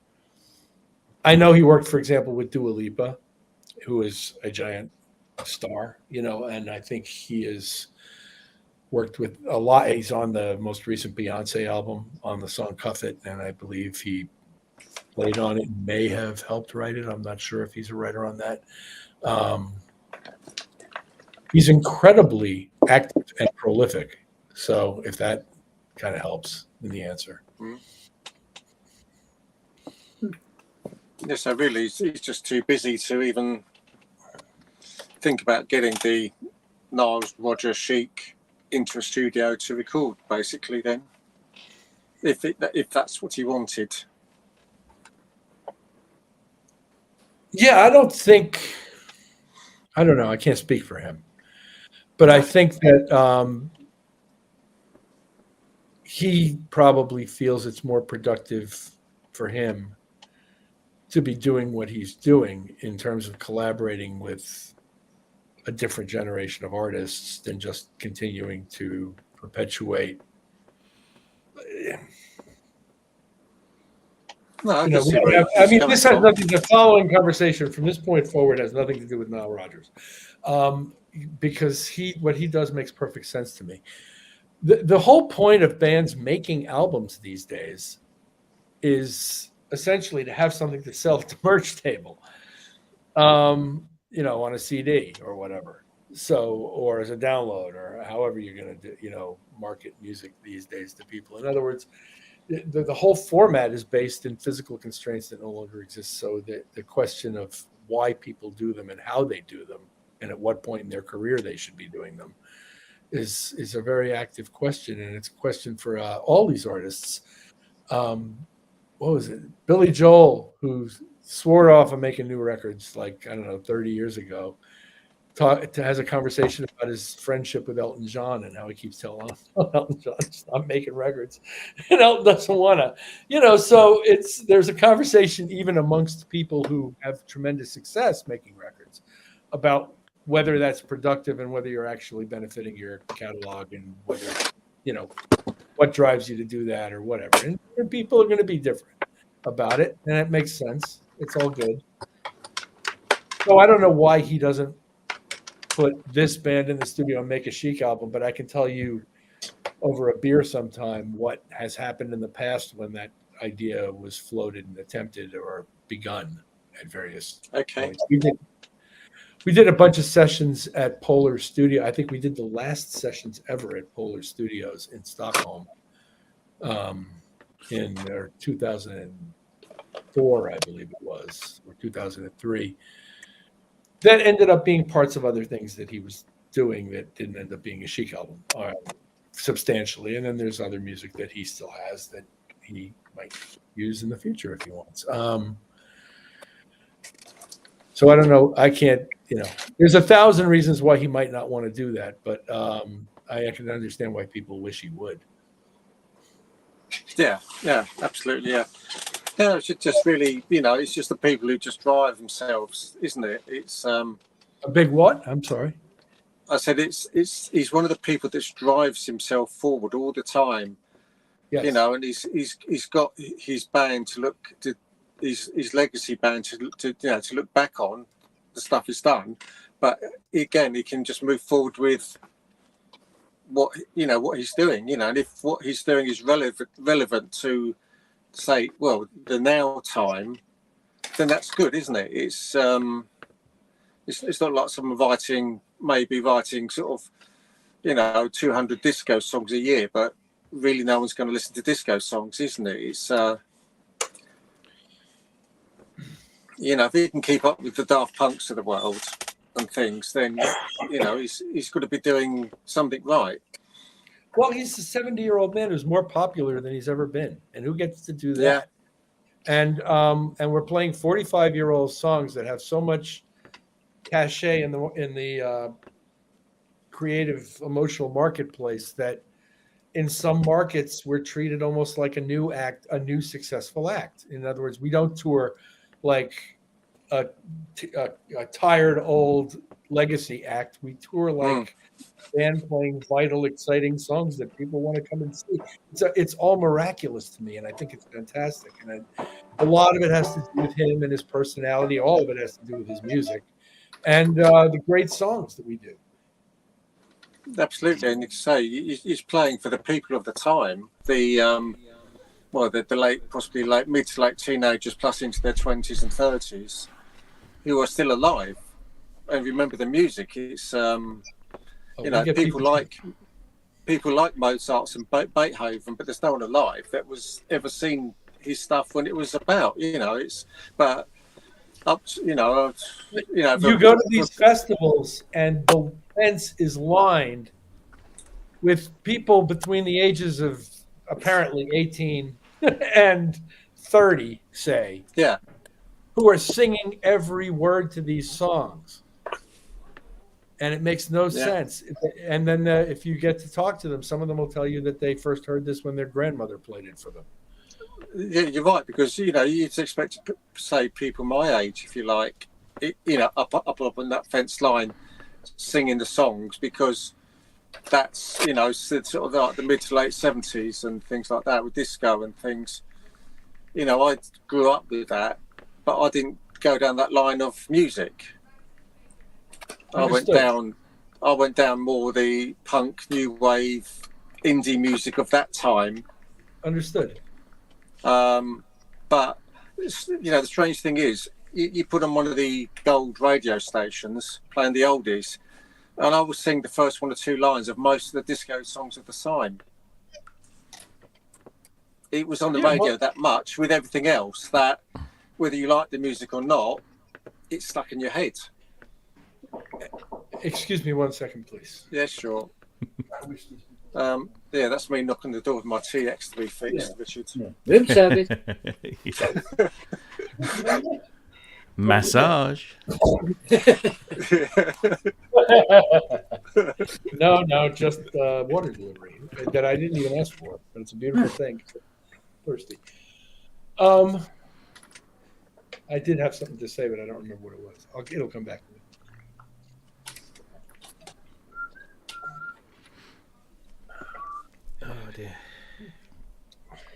That's not right. That can't be it. I just couldn't be more thankful for the fact that people care about this music. I think, I know what I was going to say. The thing about our show, if I may step out for a minute and comment on it, is that it's happy music. Pretty much all of the songs describe situations that are either not morose or downright happy. You know, like freaking Good Times, the first lyric is "Happy days are here again." And one could argue that the world needs some happy music, as much as they might need any other kind of music, at least. And that the part of the value in what we're doing is sharing happiness with people, sometimes in large numbers. And that's a pretty profoundly privileged thing to get to do, as far as I'm concerned. And I think it's partially tied into the fact that happy music is kind of maybe needed more right now in a world of confusion. Not that the world isn't always confusing, but it's pretty confusing right now. Yeah.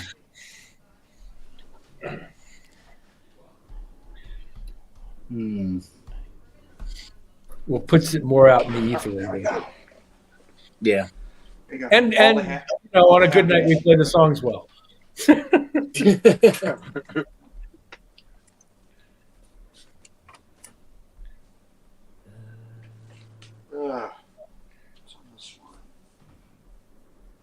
So, Robbie, Yeah, sorry, miles away. is that fair, what I just said? Having Yep. seen the band? Well, yes, absolutely. It was. Okay, thank you. Yeah. I'm sure she won't mind me saying this, but for a while, Jackie, whenever Niall was on TV, oh God, it's him again. Oh, he's everywhere. He's always on. He's always. And then when I said, "Hey, we're going to see Niall Rodgers," she's like, "Oh, okay." And but at the end of it all, she was completely converted. Converted. So, not that I don't think there was much to convert. It's just I think she's just like, "Oh God, is that bloody Niall Rodgers on TV again? What the hell?"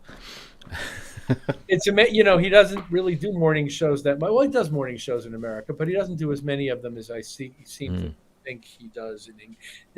His presence in England is a whole amazing and well-earned and well-deserved thing. I mean, it's because he's a very, very smart and erudite kind of guy. He's a smart guy and speaks well, and everybody loves him. I love him. Yeah. No, she was like that with Prince as well, and Scritti Politti and all these other people. I'm taking her to see Peter Gabriel for the first time, and she really isn't a big Peter Gabriel fan. But it's the second. We're doing a whole weekend in London, so it's Pet Shop Boys and then Peter Gabriel on 2 different nights. So I'm sure she'll come out of that, hopefully, converted to the Church of Gabriel. Well, he's a very, very, powerful and charismatic person. Yeah. And commands a stage with the absolute best of them. So one would assume that she's likely to come out of it with a different impression than she went with. But it's always possible that she won't. Yeah, I think obviously she'll, when she hears the stuff, anything off of So, I'm sure she'll go, oh yeah, I know this one. If he starts delving into, earlier things. Yeah, you're going to hear San Jacinto before you hear Sledgehammer. Oh, I bloody hope so, yeah. Yeah. Now, his stuff that he's been putting out the last few weeks, it's just amazing. It's just so worth the wait. It's been such a long time. Is it 22 years, I think, now, since his last album? Yeah, I think up was 2002. Yeah. So it's crazy. Yeah, right. But, I think, what's a weird thing for me? Because I'm a giant fan. And I've met him, and we played at his foundation, and I know Tony very well. And but I'd like to hear it before I hear him talk about it. Yeah. Now, I know this is an extremely personal thing, and most people probably really love feeling like they're going inside the process with him as he describes what happened. But I'd like to hear the thing first, Mhm. and then I'll listen. Then I'll listen to him go on for 45 minutes about what happened and how many years it took him to come to this point about it, and how many times he tried it on stage with different titles and all. But that song that he's been playing, that he did, I think it was last week's song, Yeah, is one of his great ballad classics. isn't it? Isn't Straight it? out of the frickin' box. It is Yeah. so good. Yeah, And, it's right up there with "Here Comes the Flood." You know, it's so just It might be better than Here Comes the Flood. Really? Oh, wow. It's Yeah. almost like Don't Give Up in a way. yeah. It's, you know, from with the thing that was originally a duet with Kate Bush. Yeah. Because I went to see him when he was last touring here before he'd. Was it before or after the whole Live Blood thing?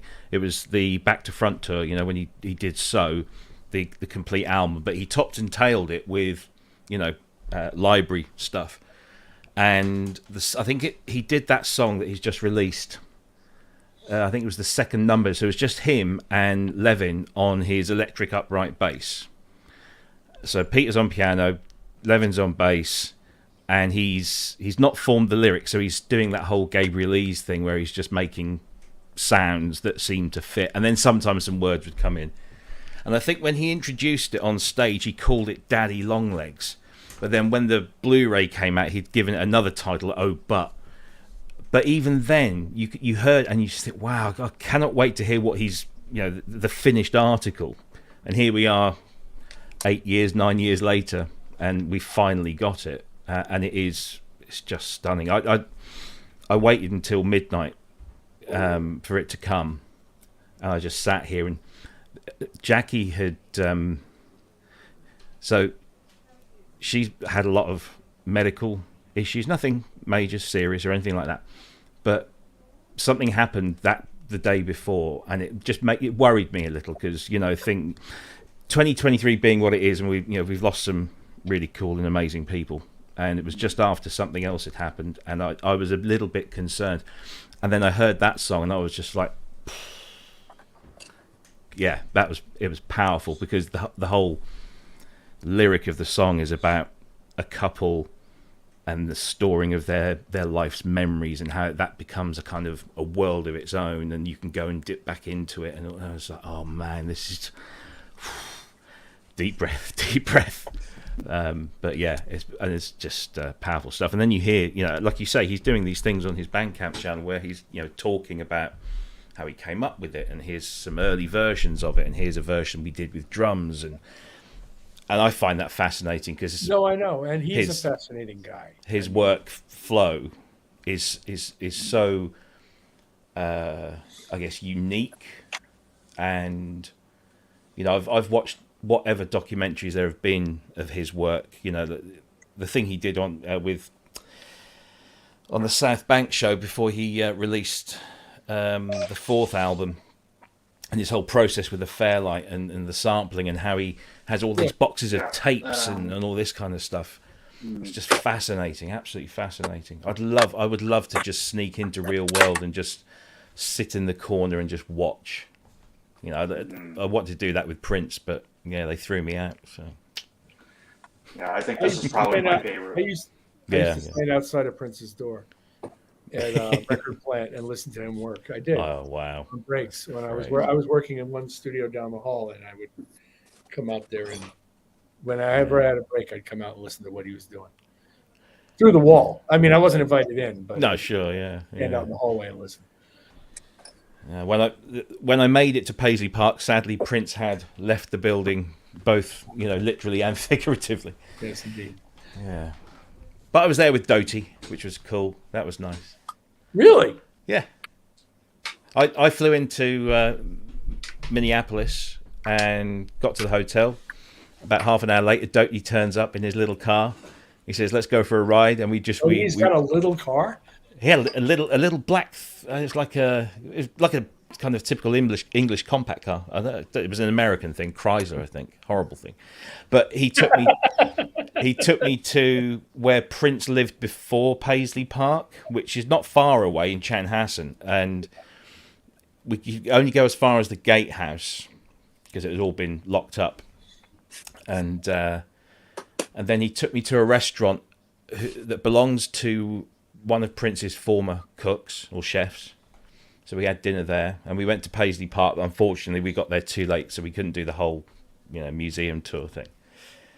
But yeah, that was pretty amazing. Sure. I got to hang with Mark, so always good. Good story, Rob.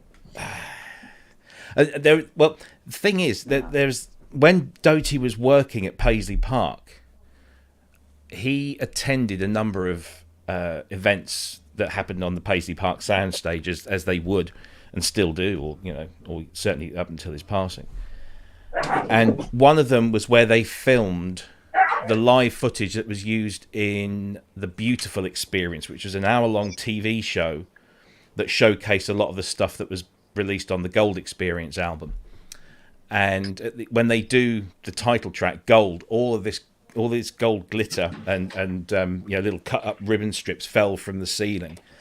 And Mark gathered a whole handful up that night, and he brought me a bag when he came to see me, and he said, of Prince glitter. And I left it in his car.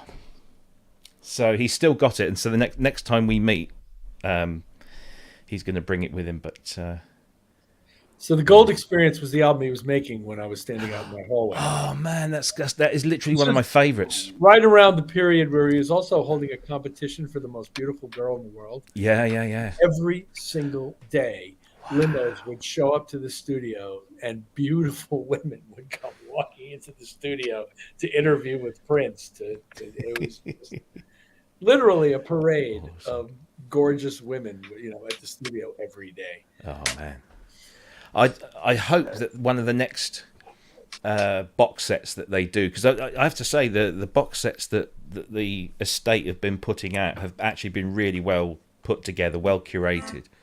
And I'm desperate for them to do a Gold Experience era, because there is so much material. I mean, I remember buying bootlegs on Camden Market of stuff that was, that he'd either played at after shows or things. And there was one particular one he did in Miami that has got a whole bunch of stuff on that never got released officially, or maybe versions of. But oh man, that was one of my favorite Prince eras, because he was angry, and he was fighting back against what he thought was this great injustice, which probably was, of the record label.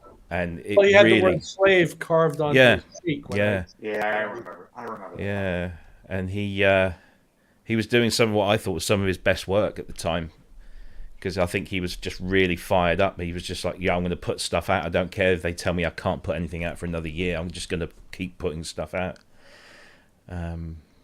So yeah, I'd love to hear that. So working next door to him, the lounge that was typically for people to hang out in was a campsite of engineers and security guys, because his work schedule would be, be there at 10 a.m. You get there at 10 a.m. No sign of him till, I don't know, well after dinner, where he shows up and he works 3 hours and says, I'll be right back, and leaves, so nobody can leave. 4 or 5 hours pass.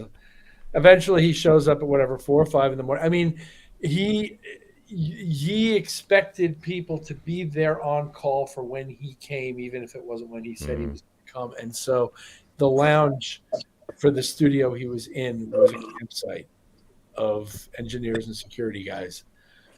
And a lot of funny stories came about as a result of his being there. At some point, some of the engineers and other people on the session did parody versions of something, I don't know, based on one of his tracks. And he got wind of it and heard it and then didn't like it and hauled people onto the carpet or actually into the pool.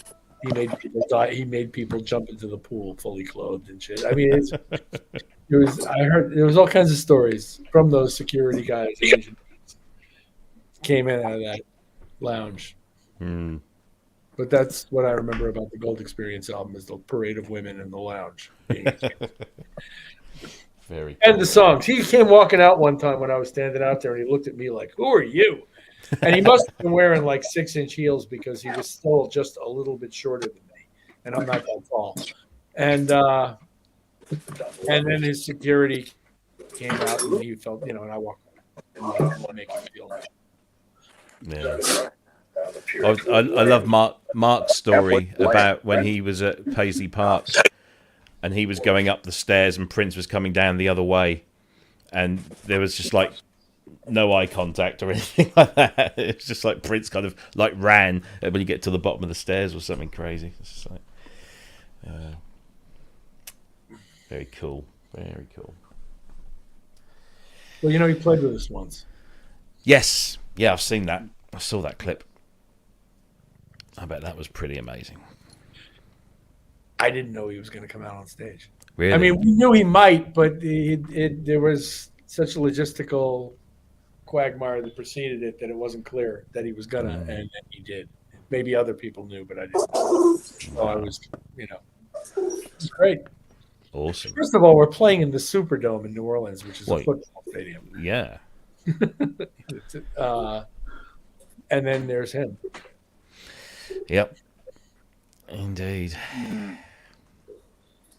Are you done for the day, Kent? Yeah, bollocks to it.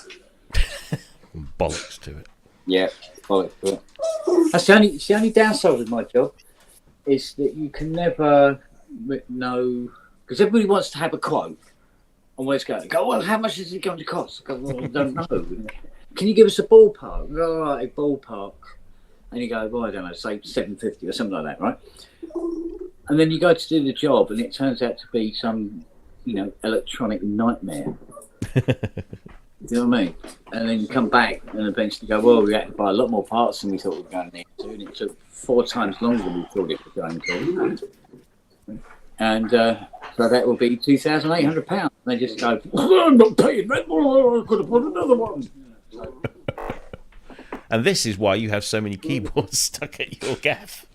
Well, look, there's Charlie. I don't know where it came from, but I started to get this reputation. Started to get this reputation for taking on machines that other techs wouldn't touch with a barge pole. And as much as I've tried to discourage it, it has haunted me. What? Oh, yeah, okay. Yeah, all right, 20 minutes. He's going to do pigeon impressions until I bloody feed him now. Is that Charlie? That's Noah. That's Noah. Yeah. That sounds like Charlie. No. Charlie, all he does is like, that's all he does. Sounds too deep for Noah. This one is very, I want my dinner. Can I have my dinner? I just wanted to say, you come in really tight. Until you feed us. Yeah. You come in Daddy. really tight, exhausted, and then they go, oh, one more job. There he goes. Oh, man. Okay. That's awesome. All right, come on in. Come on there. Yes, I'm doing it. Yes, doing it. I don't want you to forget. No, like that would happen. Oh, I don't know. Right. Oh, that's fine. All right. Okay, where's your bowl? There's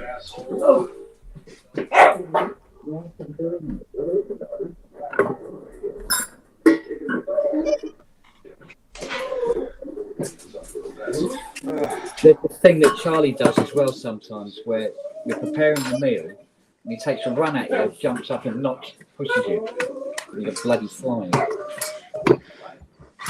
And she likes to help. I had a roommate that had a cat like that. Anytime I would feed it, the cat would get in the way. I don't know.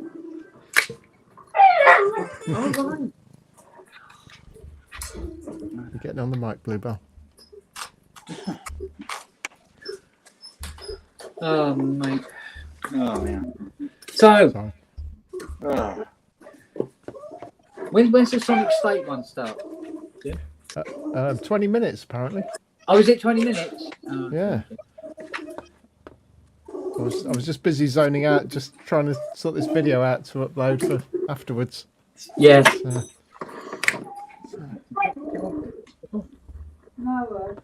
Oh, it's Imam Day for him, right? It is, Yeah. yeah. Don't want to do any toe treading. No, totally. Any what? Toe Toe treading. treading. Don't want to be doing something while there's somebody else has got something on. Yeah. So As it hopefully, were. I'm hoping to be playing the next Sonic State EMOM. So Oh. fingers crossed. It would be awesome.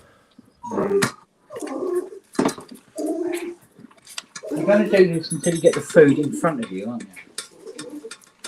There you go, cat cam. There you go. Do you want the mic That's a as good well? one. There's a cat. There you go.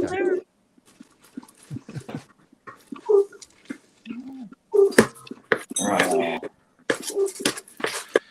Yeah. I don't have any pets. Just my key no. lab. Just the key lab. How many weeks you fed it? All my pets are synth. Yeah. Mine too. Oh, no, Noah hasn't been fed for apparently. Mine too. All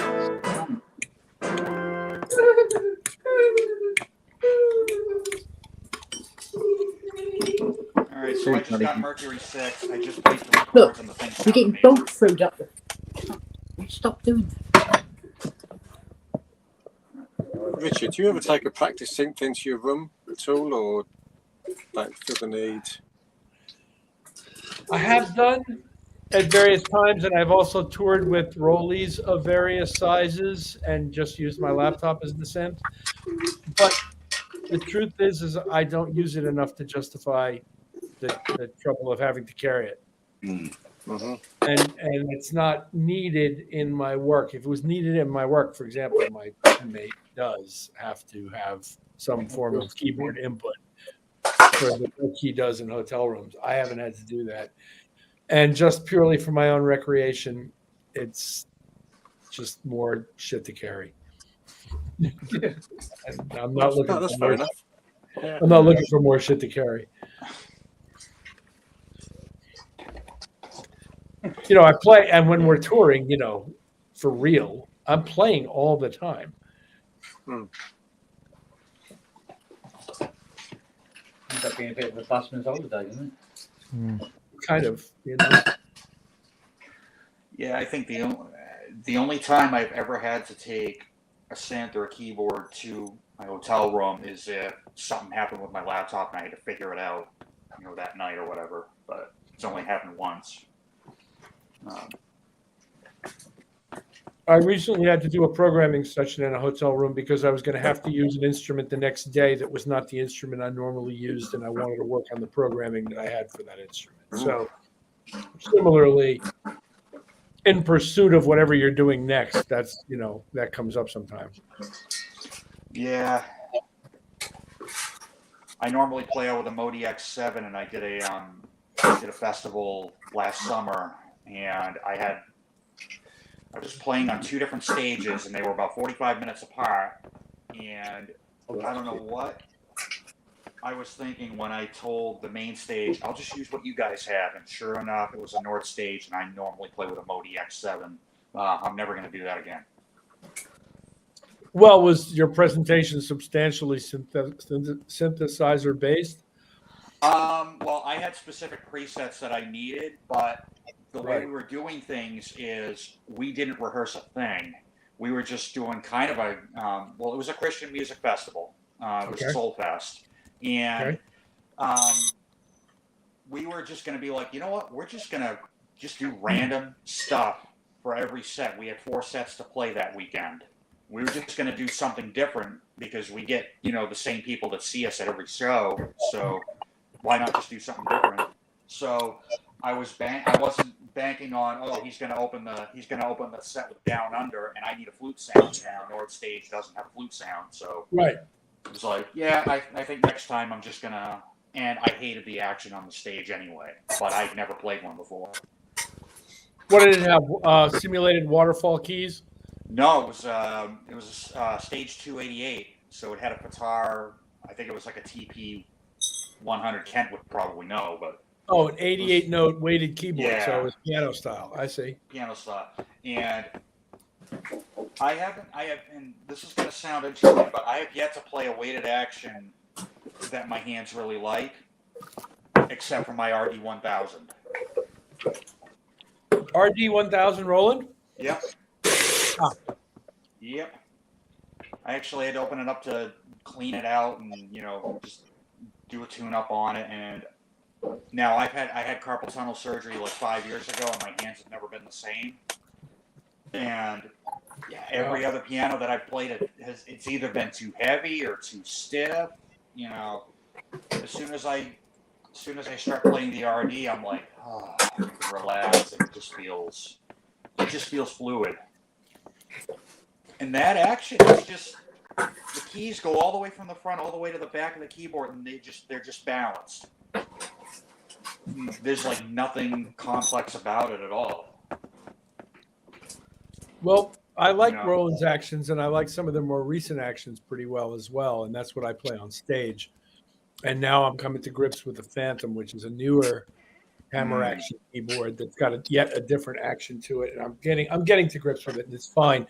But up to this point, the RD800 had what I thought was my favorite 88 note weighted action in a electronic keyboard package. I just liked the way it felt and responded to me. It's not as piano-like as the one I'm playing in the Phantom, but it is a very satisfying thing. And because of that, I actually bought one of their home piano products just to have next to me because I like the way it feels, and it's got that same key bed as the RD800.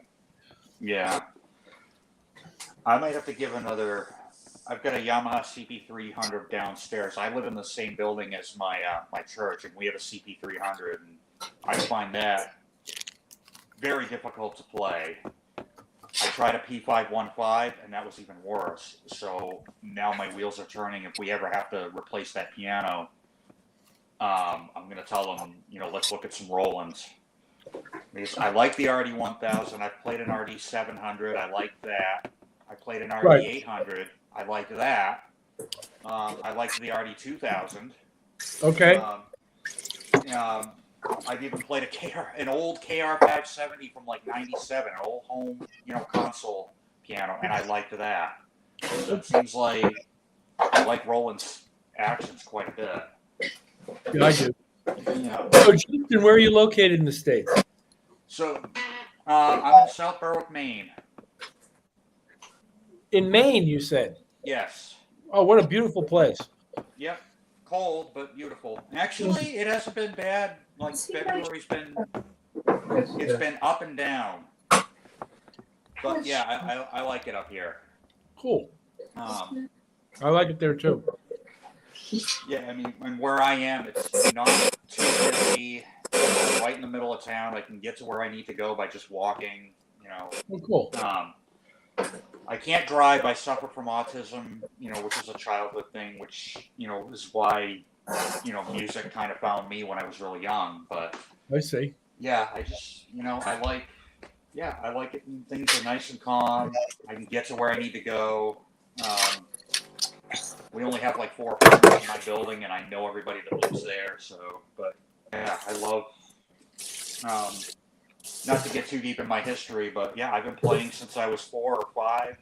My first keyboard was like one of those little Yamaha Porta sounds.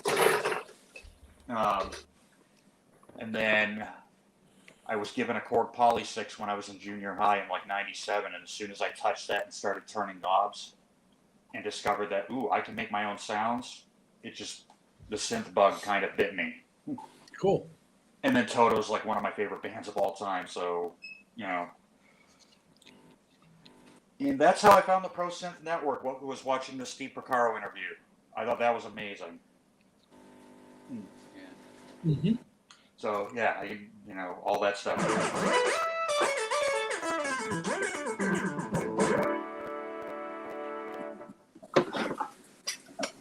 I Well, just it's nice bought to my- meet you. Welcome yeah, nice in. to meet you too. Yeah, great to be here.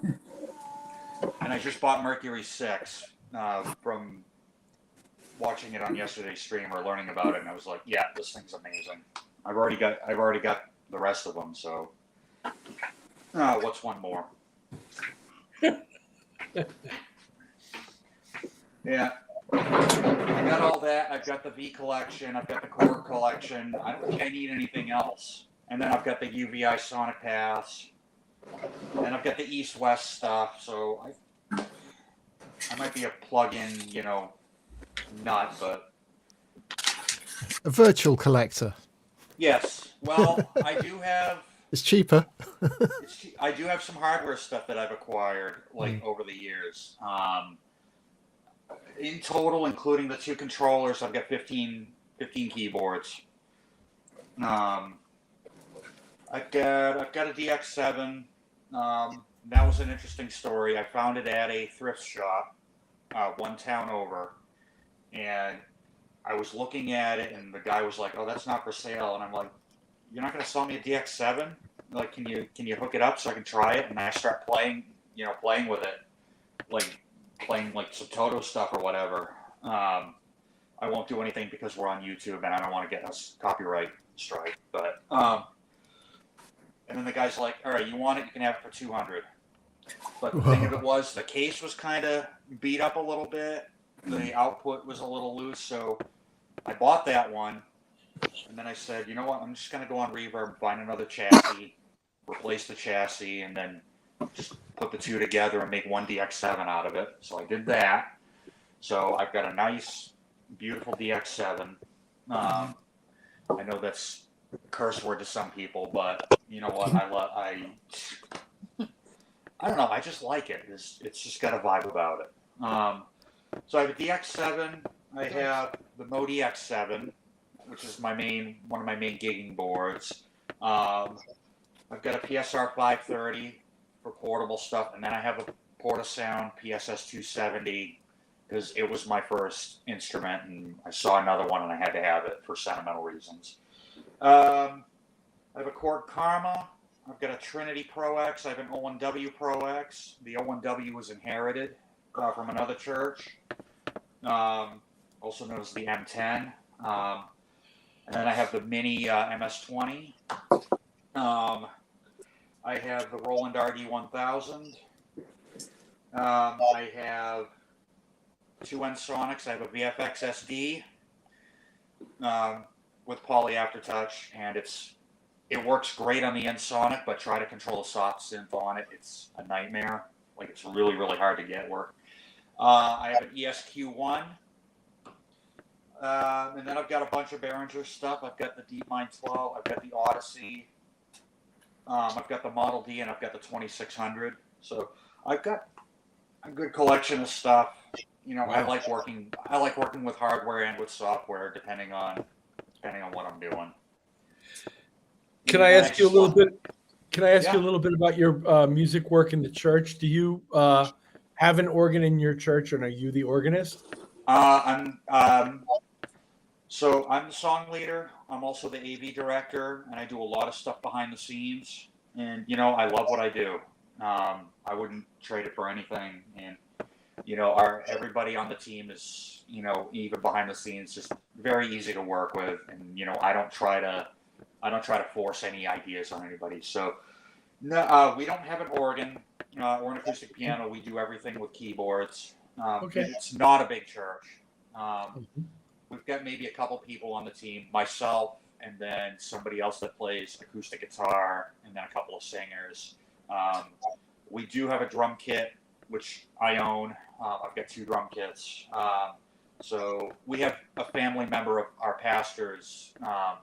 His son plays drums, and his son lives maybe about an hour and a half away. So anytime he comes and visits, he'll hop on the drum kit on a Sunday morning. It's fun. What I do in the church is, I lead the music. I help pick it out. We have a couple different people that do it, but it's all collective. And then what I do on a Sunday morning is I'm using the RD-1000 and I MIDI it to the Karma for extra pads and things like that. Very good. Very, very simple setup. And then I might, if I'm doing something that requires anything else, I might bring out one other piece like the ESQ or something else for some extra color. Our pastor doesn't mind it, which is good. But they're just tools. That's the way I look at it, and I'll use whatever I need to use with what access I have, with what limited income I have, because I have autism. I'm on disability, and I've got to make sure my bills are paid. I see. Whatever. So I'll use whatever tools I have, and anything that I get as far as music related, whether I'm doing session work remotely or if I'm working on somebody's computer, because I can fix computers too. I build them too. That all goes back. That income goes back into keeping my music equipment alive and having to upgrade and replace and do all that stuff. I see. For example, I just did a couple of sessions. Which allowed me to get my Keylab 61. Very nice. Which I love. I have the Nectar back here, the GX88, just so I have an 88 note controller. But I don't know. Ever since getting the Keylab, that might be going away. I see. Yeah. All right. Well, listen. Some friends of ours are participating in an open mic electronic music event online right now, and that's why you're seeing everybody's kind of disappearing. Yeah. Because it starts in 3 minutes. Oh, nice. Yeah. So I really appreciate you sharing all that, but I have to go. I do too. But I hope I'll see you again. Yeah, absolutely. Yeah. I'll pop on anytime he goes live. So cool, man. Nice to meet you. Nice to meet you guys too. Cool. And I saw, and I was on the stream yesterday for the ProSynth Network, and that was an awesome one. Oh, cool. That made me want to get the Mercury 6. Yeah. Represent, Richard. Represent. Keep watching. Make sure you hit subscribe. Yeah. I already did. Hit that bell. Hit that bell. I already did, Rob. I hit subscribe when I saw the Steve Picaro one. It's our top viewed video. We have to get Jim's cat on. Natural podcaster. Yeah. Natural podcaster, my friend. Yeah. Right, guys. He's always cat. Okay. Yeah. See you, everyone. Take care. See you later. Bye. See you, everyone. Bye. Bye. Yeah, seeing as Toto is like my all-time favorite band, and just with the keyboard sounds and just the way that they